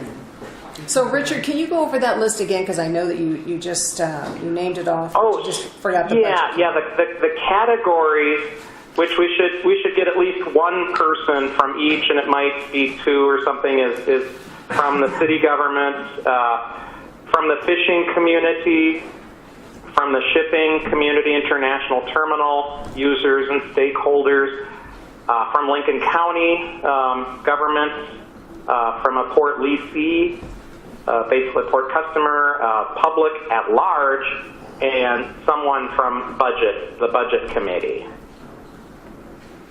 Public at large Or- would fit for whatchamacallit. We had said it at OSU as a separate category. Yeah, we had education on there too, someone from OSU. Yeah, I kind of put that under leasee, That's a so leasee. that could be like Rogue, NOAA, OSU. Okay. Yes, maybe a couple leasees out of it. I think 10 was the goal to try to reach for the So- community panel. I know that 10 was the goal, but if it goes over a couple, 2 or 3, I don't have a problem with that. I think it's good to get their input. I really do. So, Oh, absolutely. That's my It's a feeling, big but- time commitment. So if Sure. we had 10 or 11 or 12 committed, when I've done this before, I've had people, at the last minute, like, oh gosh, I have a work commitment that came up. I can't be there. So if we have 10 or 12 confirmed and we have 9 or 10 on the day of, that's kind of normal. okay. When do you want these? I mean, tomorrow, the end of the week? If you have other or suggestions, tomorrow would be fine. I mean, I'm shooting out the emails just of the names to see who's even available. That could be a determinant. Someone we want to fill, invite may not be available for that day and a half. Okay, so Richard, I know that I emailed you mine. You got mine, right, this afternoon? Yeah. So, yeah, Jeff, you've done and yours? you gave me a few on the phone like a couple weeks ago, and I have those written down too. I think they're the same ones that's in my email, so I put them in there. And Walter, have you emailed? Yeah, I gave him a sheet of about 20 people. So, Stuart, So, yeah, if you're there's the one any, that's left. why don't we just say, have all your comments, if anybody has any changes or updates or other thoughts, get them to Richard by close of business tomorrow. Okay. Yeah, all Yeah. on my list. Will that work for you? Okay. And then can All you right. compile the list for Jeff and I? Oh, absolutely, absolutely. And I'll you know, kind of keeping track of the responses I'm getting so far. Who's able on those dates, and then you know, we can get back like, hey, we can confirm you, or we have, you know, or too many people from that category. You know, thank you for your interest. All right. Let people know. All right, good. Was there anything else, Richard? The only other thing, and I talked to a couple commissioners about giving tours for the candidates. Got a couple commissioners that volunteered that might be able to you know, take an hour and give the candidates tours. You know, maybe separate tour times. I don't know if any other commissioners would have the free time, like the Monday morning on the 12th, or between like 4 p.m. and 5:30 p.m. before the community panel. If anyone else is interested, you know, just let me know, and kind of juggle that one around. Okay. I think. So you had two That's people about- volunteer, is that right? Two commissioners volunteer on that? Yeah, Sarah and Walter Perfect. so far have expressed interest. Okay. Okay, any other questions for Richard? Okay. Well, thank you, Richard. I'm going to hang up now, so I'll talk to you later, okay. okay? Thank And you, you'll be in Richard. contact with both Walter and Jeff, okay? Sounds good. Hey, thank you so much. Have a Thank great you. evening. All right, bye-bye. Thanks, Richard. Bye-bye. Okay. Okay, so next is staff reports.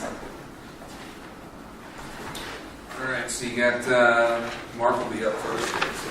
So first, for the record, on the monthly report from the finance department, two corrections of dates. I was overzealous and trying to make sure I was writing 2018 instead of 2017, but the period this covers is December 1st to December 31st, 2017, not 18, obviously.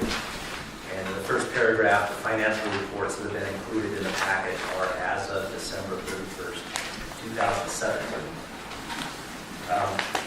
A couple highlights in those financial reports. At December 31st, 17, we're halfway or 50% of the way through the fiscal year. And in the general operating fund, our operating revenues are at 55% of budget. Expenses are at 43% of budget, so we're kind of budgeting revenues under budget and expenses, a good place to be. In the NOAA fund, revenues are at 50% of budget. Those revenues are just the NOAA lease, so that's on target. Total expenses are at 67% of budget, but that's due to the large debt service payment that is due on December 1st, which was paid. So, then talking about debt service, the first of two debt service payments due on each of the port's 5 bonds that represents our largest debt. Those first payments have been paid. They're paid from 3 different funds. Those payments total $2.3 million. They've been paid. The next or second debt service payment on those bonds is usually due around June. So, good there. Last, the audit. The Oregon Division of Audits has granted the court an extension to February 28, 2018 to file a final audit report. The court's auditors are working to finish their audit work and provide us a final trial balance, at which time we can prepare that management's discussion and analysis report. That will lead to a final draft of the audit report and approval at the next commission meeting. That is my report. Okay. Good deal. So we have the general manager, Warren. I'm next. So, as we mentioned earlier, leasing that lot adjacent to NOAA where Anderson Construction can use as they work over at Hatfield, that'll give us a small revenue stream that'll start coming into that area, and they're going to be returning the property to its current functional state upon completing their 2-year lease. This will provide us with a minimal amount of revenue with which we can begin to fund tenant improvements on the old Cherry plant in order to allow Dulce Energy to get started hopefully this spring or summer. I'm working out details of an arrangement to provide a secured mooring facility for the Oregon State Police enforcement vessel Guardian in South Beach. We've begun diverting some resources toward establishing a facility and plan to get Guardian into South Beach within the next 2 months. We have an agreement in principle with Rondis regarding the distribution of fill sand for their upcoming project at McLean Point. I'm still waiting documents from their lawyer to be able to memorialize the agreement. The Commercial Fishing User Group is interested in the coordination of their agenda. We already talked about this, so this is all covered already. I met with Pacific Seafood representatives who wanted input on their upcoming development project on the bayfront. They wanted to hear what sort of additional needs the marine industry in Newport area has. The city has asked the port to identify a port representative to their Vision 2040 initiative, and David Allen just mentioned to me before that he could help expound on this if need be. The pamphlet is provided for you there in glossy format. The initiative is directly related to port activity and goals. It covers the full breadth of port activities. For example, you'll see under Tier 1, they mentioned full utilization of the international terminal. There's also a mention of increasing tourism and boating and commercial fishing as well. In selecting the representative, we've been asked to provide a candidate, either staff or a commissioner who has a global view of all operations at the port, and the representative should be able to speak to all aspects of the port. What I would recommend is that you consider that over the next month, and then we could provide, or unless you want to do it tonight, we provide the city with someone who can attend basically all our meetings for that. Dulce Energy is working with DEQ and ODFW to get a definitive decision on whether or not those agencies are going to require permitting for them to begin their operations by trucking salt water into the site this summer. These agreements need to be between Dulce Energy and the agencies, although I have provided some assistance to them in getting them to the correct agencies and the right people at those agencies. If they can get written permission from those agencies to start up, we can lease them a portion of the property at a rate that would be designed to allow us to continually grow the lease along with the company. The first portion that they're considering is a 23,000 square foot outdoor area for tanks, along with a 225 square foot office space inside our building that would not impact our current employee, Jim Durkee, over there. After verifying proper procedures for the disposal of excess property and Port Commission Resolution 10/2005, I put out bids for selling roofing material that's been declared excess property. The purchase value of the material was over $58,000. If I receive acceptable bids, I'll present the sale for approval by the Port Commission. And that will have to be approved by the Port Commission before it goes forward. You got a calendar of next month's meetings.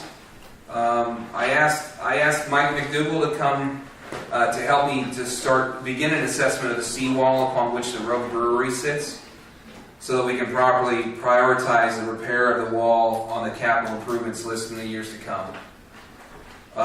The Safety Committee approved the implementation of the Emergency Response Plan last week. This was one of the report's goals for 2017.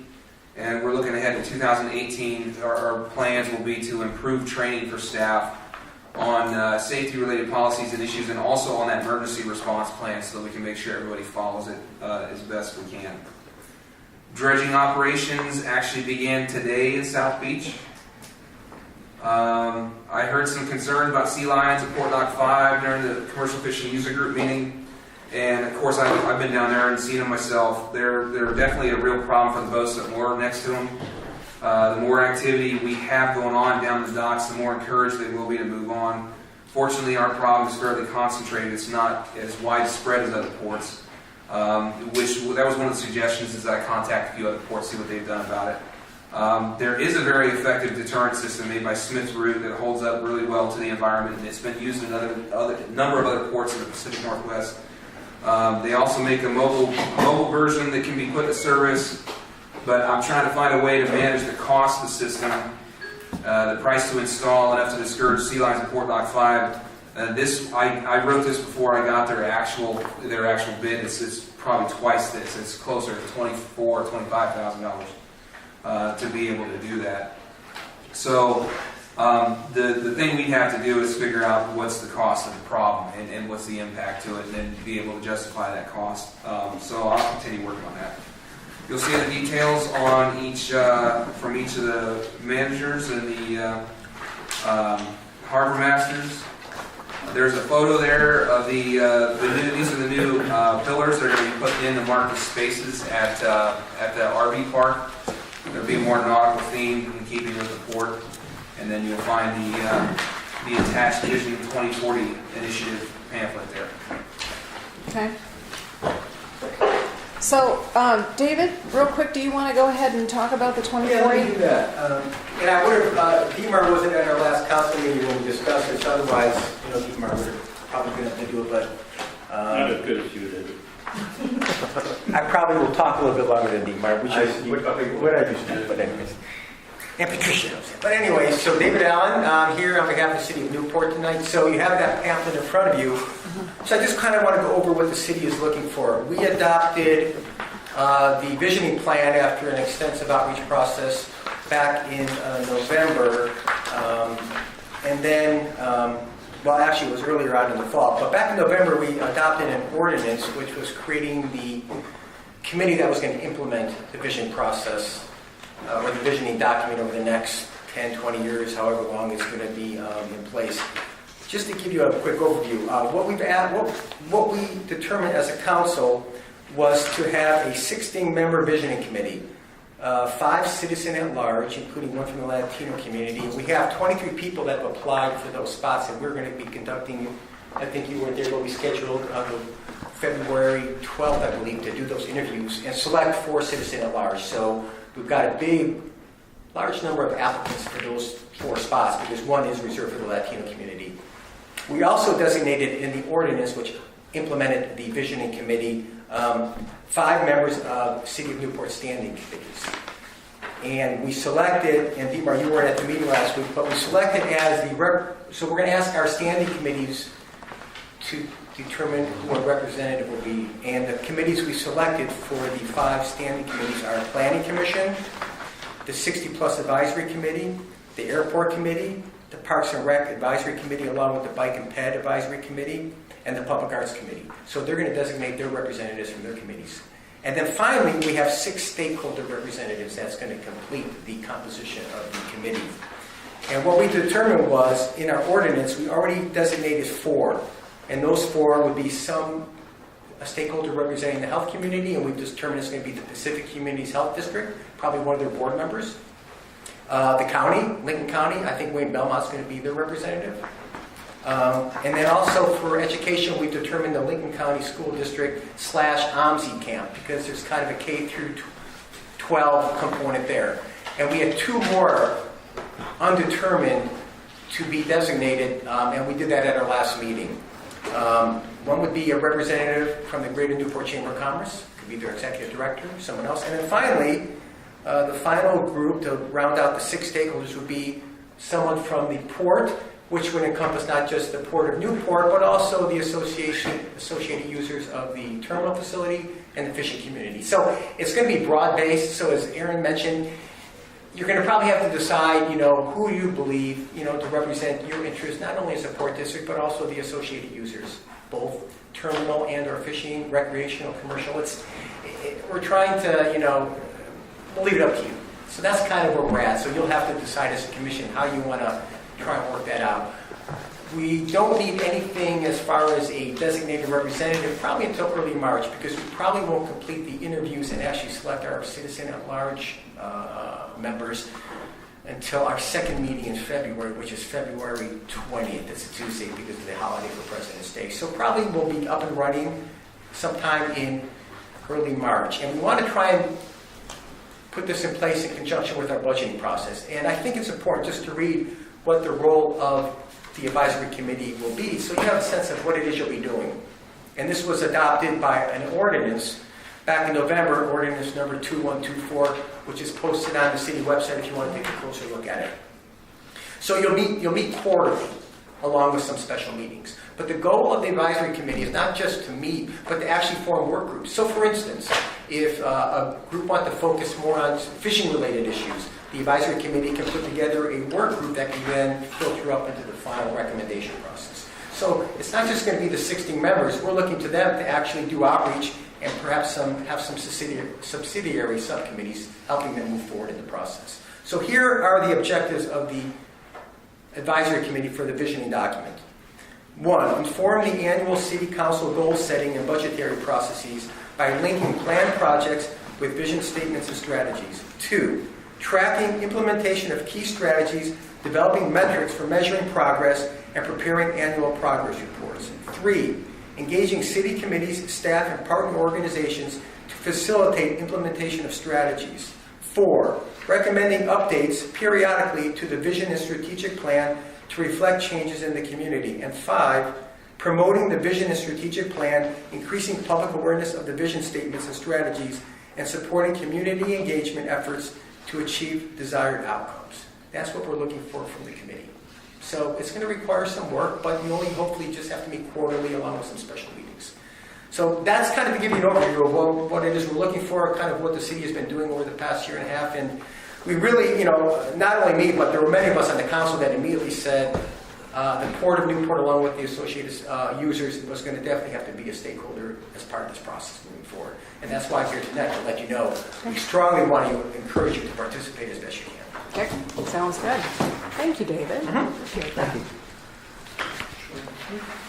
So it looks like we have until, wow, you're going to start interviewing for public citizens, right? But the other ones have an appointment. So like somebody from the port have an appointment. Okay. Right. We're not going to worry about, interviewing. We're just letting you designate your representative. Sure. The 23 applications will be interviews because those will be the citizen at large spots. Got it. Okay. Alrighty. So, anybody have any questions, comments? Okay. So we'll keep an eye on that one, Aaron. Sure. Where are we at? When do you need some? Early March. We're probably end of February. February. Probably what we're going to solidify the committee with the citizen at large appointments. So probably, hopefully by end of February, early March, the committee will have its first meeting and start moving forward. Okay, so next is Commissioner's report. And I better say this before I forget it, is that Aaron Stewart and I met with NOAA on, was it last Thursday? Wednesday? Friday. Friday. I think. I knew it was one of those days. Friday, it was Friday. And we discussed the situation with the boats, the visiting boats and stuff. So it was an informative meeting, and it appears that the person who administers the NOAA lease feels that there's no conflict or problem. However, the person who facilitates the docking doesn't see it that way and sees it for line of interpretation. So we basically put it back into NOAA's hand and have them check it with legal, those specific wordings, and we're waiting to hear back from them, which I assume you have not heard No, I anything haven't yet. heard anything yet. Is that pretty much the recap there? Well, but I think we also waiting. push them a little bit to say, what do you want to do? Yeah. There was a legal question of interpreting whether or not this was even possible in the confines of the lease. And then there was, are you sure you guys really want to do this? Yeah, exactly. But we did make it very clear that about liability. That was a huge, huge point. And so we want to make sure we're real clear on that. I think that's it. I've got a couple meetings coming up this week, so that's all I have. Sarah, did you have anything? Nope. Jeff? No. Walter? Nope. Stuart? Okay. Calendar of future considerations. So we have February 8th, the SDAO annual conference. And on February 1st, we have the Love Run Race Love. Love Run Love Race. 2/19, President's Day office is closed. 2/22, Seafood and Wine Festival. 2/27, the regular commission meeting.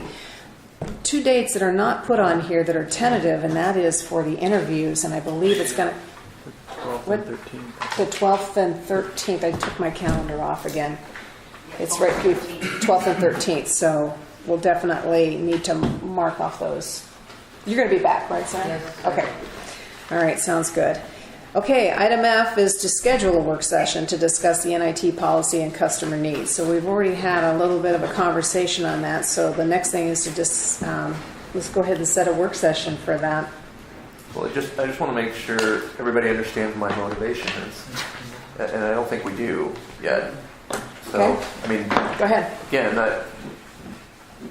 I guess my motivation behind this is I want to be honest with you, I want to get a better feeling for where we stand right now. I want to get a better feeling for historically what older or previous commissions, I should say, have already ratified, like things that are actually on our books that we need to clean up. I think we need to start the dialogue again about sort of formalizing or at least getting the information more about what the stakeholder needs are. And I wouldn't view in a work session like this, I mean, there's certainly no voting, there's none of that. I think it's really about, let's look at what some of the information we have already that is either on the books or that's being proposed or that people have expressed as concerns, and start trying to figure out how we can incorporate these in this. So again, as a GM eventually gets on board here, again, I'm not saying that we're going to have everything wrapped up, but there's part of me that just, I don't like the idea of waiting so long before we at least start to dust this off a little bit more and start looking at what's already been presented. I mean, this is all, it's almost like a review of past minutes of sorts, where we can see let's remind ourselves again and start this dialogue again about what the real concerns are as it relates to whether it's scheduling, use, fees, some of these kinds of things, so that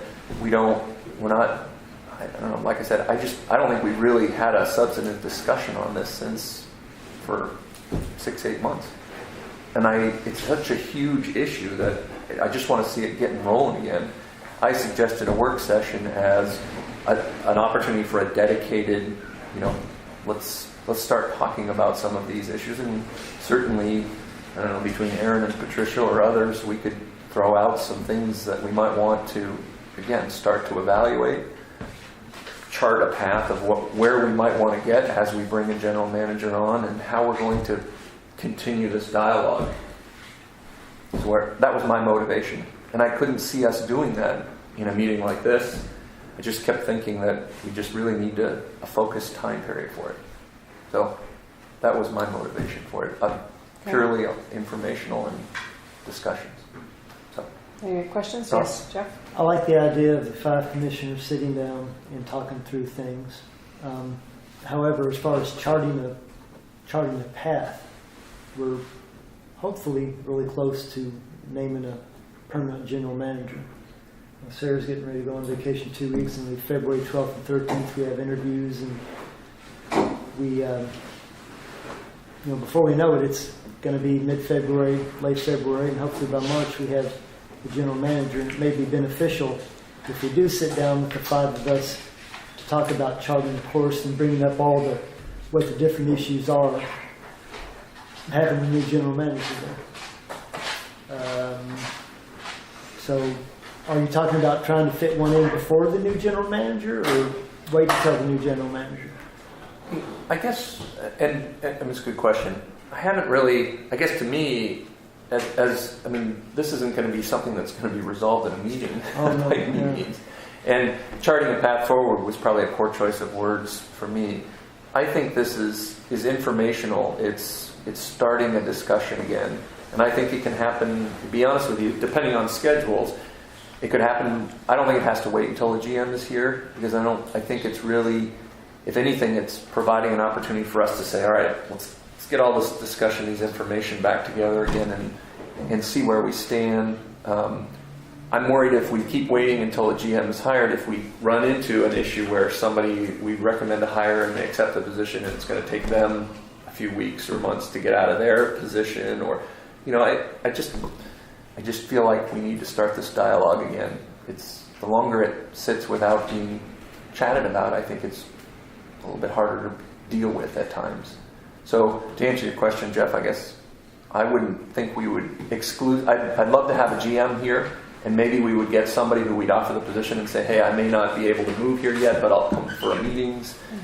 But I'd hate to have to wait until March or April before we start talking about this issue again. So let's look at the dates logistically. Sarah, you're out till when? The 12th, after that, the 11th. Of 11th of February? Mm-hmm. Okay, so that's one commissioner out. And that puts us toward, our interviews, which we're going to have, which is on the 12th, 13th. I'm out on the 15th, and possibly the 16th, and then that puts us into the third week of February, which is the Seafood and Wine Festival. Should we just have it the day before, or the morning before our regular commission meeting? On the 27th? have a noon work session I mean, that to just start talking about. I mean, it's worked for me. Yeah. Sarah, Jeff. Any preference? It's like, let's review all the stuff that we haven't reviewed in a while. We can do that on our own, can't we? Look up old minutes and stuff. Maybe someone should find particular minutes we should look at, or it's such a broad issue that I don't know. To not just go into a first meeting with everything, whoa, we need some kind of good agenda. No, I think I agree with you. We'd have to have some agenda on it. And I think That would take a committee in itself. we got to start someplace. I know. Yeah. All right. Yeah, I just keep saying we that can you keep gotta will. torpedoing this. Yeah. Like maybe. I have to tell you, I think a lot of direction from Todd would be helpful on this too, so he can target areas of select target of areas of improvement, or where to generate revenue. I mean, clearly that's a real big issue. And in my meeting that I had with Todd and Aaron, he made it really clear we need to make some money. It needs to be smart money, not leveraged money, but smart money coming in. So he's very concerned about our debt. And he mentions that in the report, and I'm sure you heard it. So One of the things that occurs to me is that, and I've been thinking about this a lot, because I go, okay, there's two sides to any business decision. Well, there's probably more than that, but there's financial ones and then there's the operational ones. I'm more operationally minded. That's the way I'm inclined to think. I think that we need to think of them both. I have a tendency more to think about, making sure that before you go and buy a car, you can fit it into your garage instead of, things like the physical aspects of how we get the thing to work, and then consider what it is that we can afford. But we can definitely do both of them, I guess, at the same time. I would very much, there's stuff at the terminal right now that I'd like to be able to start working on. Not that choosing what direction we go there, but we got, there's a number of safety issues that have come up in our safety board meetings that we need to start working on. It's hard to implement any kind of change there, though, from my perspective, because anytime you do anything there, everybody comes from every direction saying, what are you doing that for? And it's very difficult. And so I would like to definitely sit down and hash some of this stuff out so it makes things easier on us to get the terminal going well. Wouldn't this be something that the commercial fishing user group is in their resolution speaks to the terminals? Absolutely. That would be one of the first things that we, Heather, we want to have some input on the first basic things to consider about the terminal up and running for more revenues. I totally agree. I mean, I think this is one tiny step to get. Yeah, we would have, when is there a commercial fishery user group in February? Well, so we It's can not scheduled till March. schedule a special one. It's just a matter because everybody's going to be fishing a lot, So it's gonna. But we got alternates. We have a whole slate of alternates. So we might be able to get a special meeting in and start working on it. I think it's a good thing. Got to start someplace. Yeah. I would say that going to the commercial, because they are a committee that already is speaking to the terminals. Get some recommendations from them for a start, and it seems timely if you could get a special meeting in February. I would just want to make sure it's well broadcast so that Right, yeah, we want to play everybody with things that that are would be important. there because it impacts more than just. And if you don't get a quorum, then it's sometimes seasonally difficult, even though we have all the alternates. So it's worth the try. So, I mean, what do you think about a noon work session on the 27th?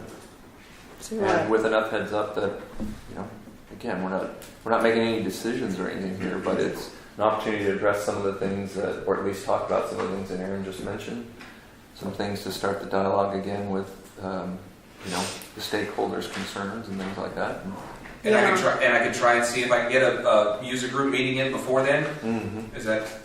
I mean, we can try. Just see what happens, I guess. Yeah, I Are want we to. going to have any documents to work off of, or Yeah. I'll gather up everything. We'll have to work on it. I will see what I can. But the only thing we'd have was the minutes for the ad hoc committee. I guess you tell me what the direction is of what you want to have back, and then we'll. Because it is such a broad thing right now. So I really feel like financial is really important, and I would love to have Todd.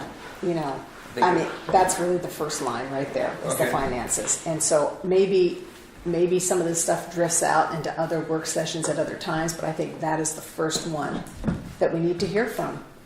Okay. And so I don't know what his schedule is like.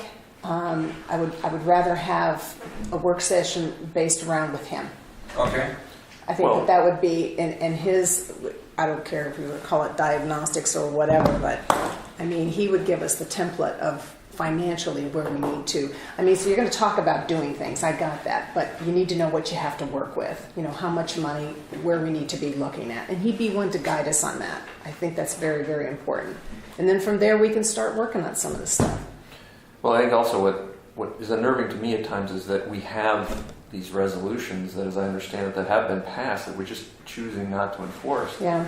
That at some point we got to clean this stuff up because, as you I said, agree. we're not following, we're not enforcing them. So why don't we formally get rid of them? If that's, I mean, this is a process, I guess. So I totally agree with you, Patricia. Maybe you and Aaron can take a crack at an agenda and circulate it to the group here. And Yeah, well, as a- let me work with Aaron and see what times work, Mm. and then we'll probably have to do it after the interviews. And if we Yeah. can, if it works, that we can do it in a work session. Is everybody okay with that I'm good. on that day Yeah, of the meeting? financials. Jeff, I yes, would prefer to wait till the general manager's in place. I would So prefer to do that so too. that But they are there for all the conversations, so they get because there's a lot of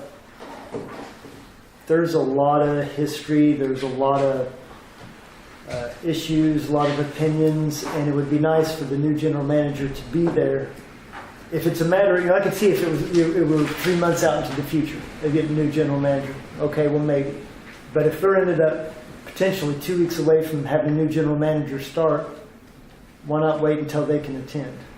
I would be 100% on board with doing exactly what you're saying, starting the conversation with them there. But if the rest of the commission wanted to go ahead and do it, then I'd be fine with that too. Well, I mean, if that I appreciate your consideration, and it might just all work out.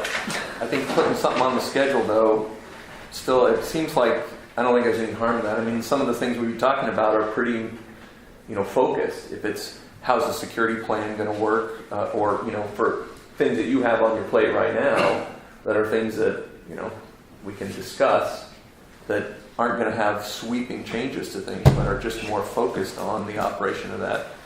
Like I said, I mean, if you're okay with it, maybe we could have Patricia and Aaron take a crack at it and circulate an agenda and see where it goes. let's check with dates and stuff, and we'll see what we can. Well, what we can is that okay decide. with you, Jeff? I'm sorry. I'm fine. If the rest of the commission wants to go ahead and do it, I'm fine with going ahead and doing it. My preference would be not, but I'm not bent on trying to say no, let's don't. The only thing I would say is supposedly we should have a candidate on the 13th. And hopefully they'll be able to attend. And they Yeah. can attend in person or We're by going to think phone. positive here. Yeah. Please, we need to move forward. Okay, all right, so I'm going to go ahead and work with you on that, okay, Aaron? Okay, thank you. Okay, next is public comment. Does anybody have anything? Yes, David. I left that one thing earlier, so. Again, David Allen, City of Newport. A couple things.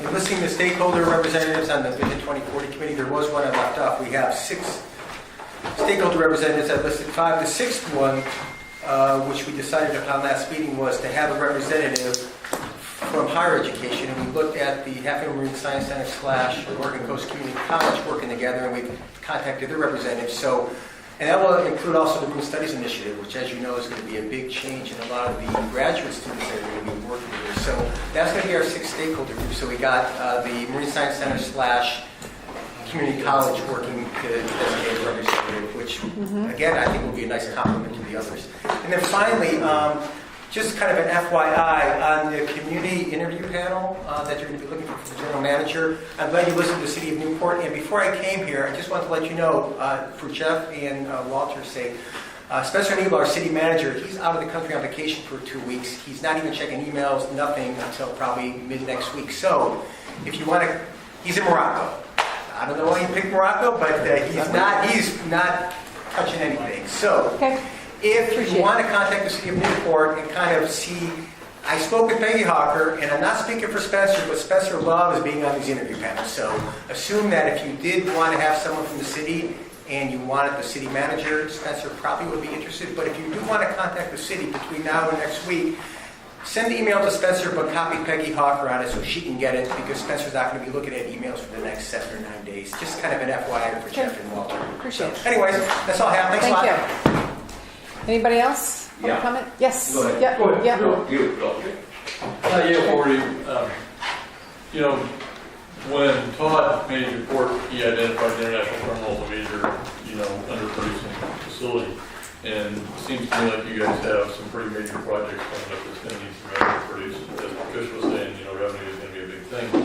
And, I know Aaron has shared with Heather and myself, potential drawings and stuff, and I know there's interest out there. And for people to say that, hey, it hasn't been talked about and it's brand new, as far as like margin and stuff goes, I think is kind of a shock to me that maybe you're not reading your packets, because it was in the last month's packet that you shared with me, Jeff. So I don't know where you come from on that, but my fear is this: that you're sending a message to the shipping industry, and we are hearing it on the waterfront, that the shippers are beginning to write off the Port of Newport as any kind of potential for anything. So if you plan on pursuing that source of revenue, and you plan on, trying to work it and make it fit like everybody keeps talking about, that they need to at least, you need to at least direct Aaron to acknowledge these guys and say, look at, we're in the process of getting a new general manager. Tell me what you need to identify. So Aaron can work on identifying, so when a new general manager comes in, he's not coming in blind. He's got some assistance from Aaron on, here's some potential customers and here's what their needs are. Here's our current customers, here's what their needs are. And it's your job now as a GM to make this thing, to go talk to these people and try to make it work. But to just ignore them and say, we don't have a general manager now, so we're not talking to them, I think you're sending a very negative message out there that, you're probably going to have a hard time overcoming. And so I would urge you at least to acknowledge that it's out there and to continue discussions with them and explain to them, a barge isn't going to probably start tomorrow, but, we are looking at having some realistic, resolve to our problems in short order. And otherwise, I think you're sending a very negative message that could hurt you financially for a long time. Anybody else? I'll make this short and sweet, and not everybody tired when they're on. I can probably offer you up a solution for New sea lion problems on the dock down here without ever firing a shot or invasive to anybody, and no one will see it, no one will hear it, and you can turn it on and off when you want, and it will just leave, and everybody's happy. The other matter here is ponts on the docks down here, and concerning our ACB, it's become a problem personally with me, and definitely with my son, or these guys going down here in the docks at night and cutting off pots, trying to involve people in just anger disputes, which is absolutely unnecessary. The loss of crab fees personally over $1,000 that was released out of a live car that was saved for a woman that was coming from Hawaii for a family reunion. I just kind of let that go, but it's gotten out of hand beyond that point. A matter of maybe I was told it was an act of God here a year ago, and a landslide came down off the bank and buried my truck.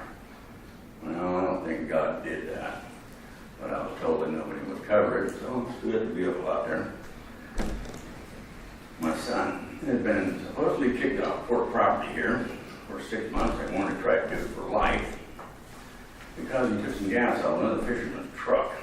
Now, I'm quite sure he probably did. I don't see that that's warranted. It would be better off the man had come to me and we could have worked it out instead of trying to throw my kid in jail for the rest of his life, trying to get him a year in county jail, and having people meet him outside bars or any place he goes when they beat him up. I won't stand for that as an act of war as far as I'm concerned. Trust against me and my family. This needs to end. My son is not able to work with me. I raised him as a fisherman. He's done a lot of bad things. He's not had it easy growing up without having a mom. And I think forgiveness is a lot greater than punishment at times. You're better off leaving that up to me. I probably take care of the problem. But right now, he should be out here fishing with me. I turned 70 the other day, and I'm down here packing pots.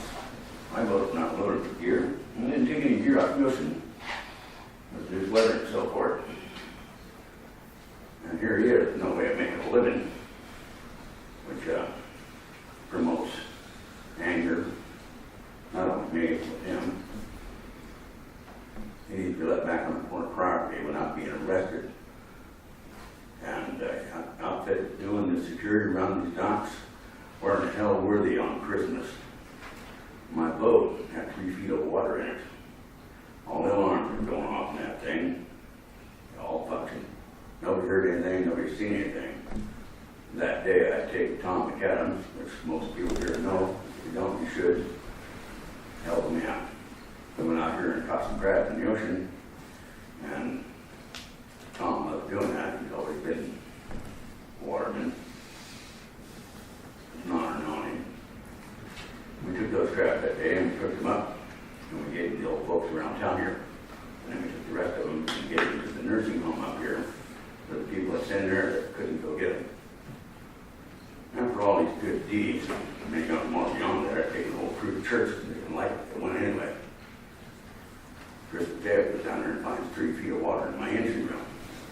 The security outfit is so dead against trying to prosecute my son. Never heard an alarm, never seen nothing. It was their first boat at the bottom of the dock. Now, I don't know how many people in my life. I'll try to be a good man, and for any way you want to read about it, it's written on the side of my boat. It was written there for my mother and father. I need some answers from you people. I need some help. My son needs to be working, not thrown out of town. Again, if anybody's going to run me out of town, I'm going to run my son out of town. My son has done a lot of good things in his life, and he's done some bad ones. He helped me when he was here just recently. Picked up a scooter out in the middle of the road on Highway 20 at home, almost hit. It's one of these electric cars, 200 pounds. Put it back in my rig because I wasn't able to do it. Pouring down rain. We took it to the police station. And the following day, we finally found the owner of that snow cup in Seattle. There was no monetary gain of it. They got it back. I wasn't looking for monetary gain, and that was my son. He steals some gas, and all of a sudden, there's people running around and 40 people in a crab meeting. Thumb down, get him out of town, run him out of town. It's not allowed to knock, it's not allowed to property, it's not allowed to make a living. What the hell's wrong with this situation? You know, a few months before that, when all this nonsense for these guards going down there, cutting off the pots that he had on the dock down there because he's fishing at night. In the daytime, there's turtles all over the docks. They're fishing down there. I keep an eye on them. Guys that don't know what they're doing, the ones that are doing the wrong things, they pack their stuff and leave. The reason being, guys don't want to pots in their bills, and they're fishermen, we're smart enough to know better than these things, so we don't let them happen. When the man comes down and starts cutting off pots and emptying my light boxes and so forth, because there's an ordinance that says you can't fish on port property. There's a point of being reasonable. These same guys are not down there during the daytime harassing these people, but at night, a different story. Game on. Not cool. If it had not been for my son, me, and another man who works with me, we agreed to meet up that evening, and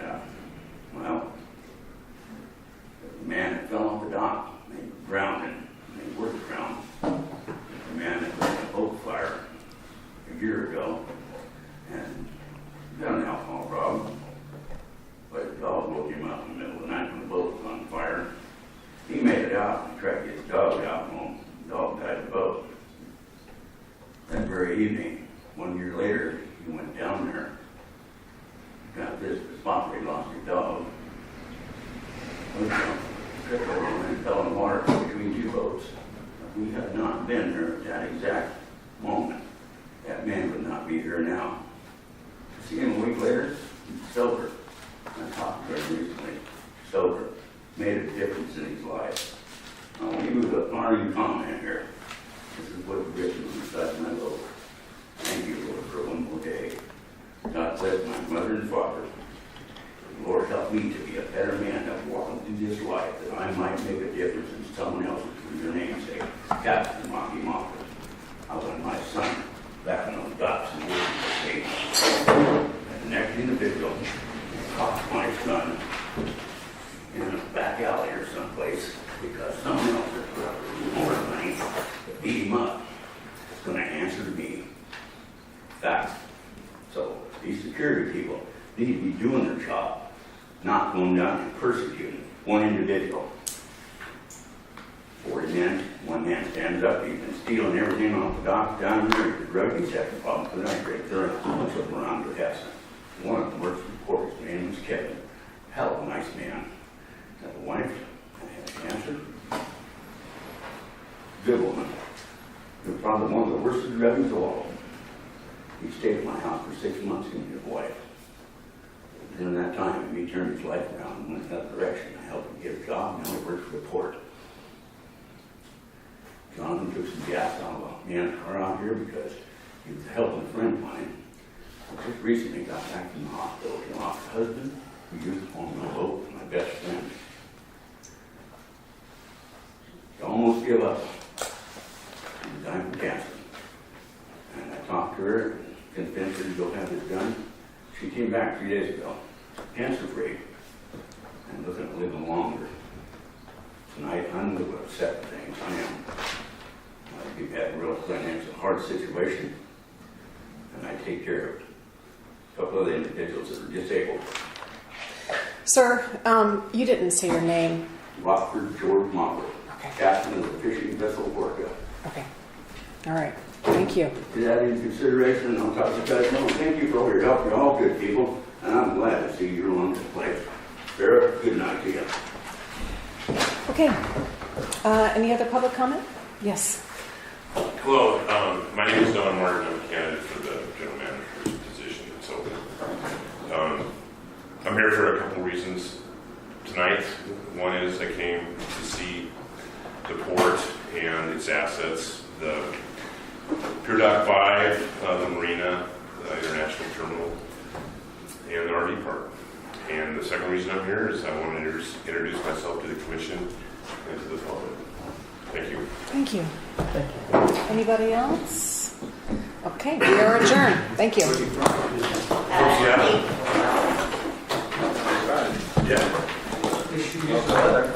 Yeah.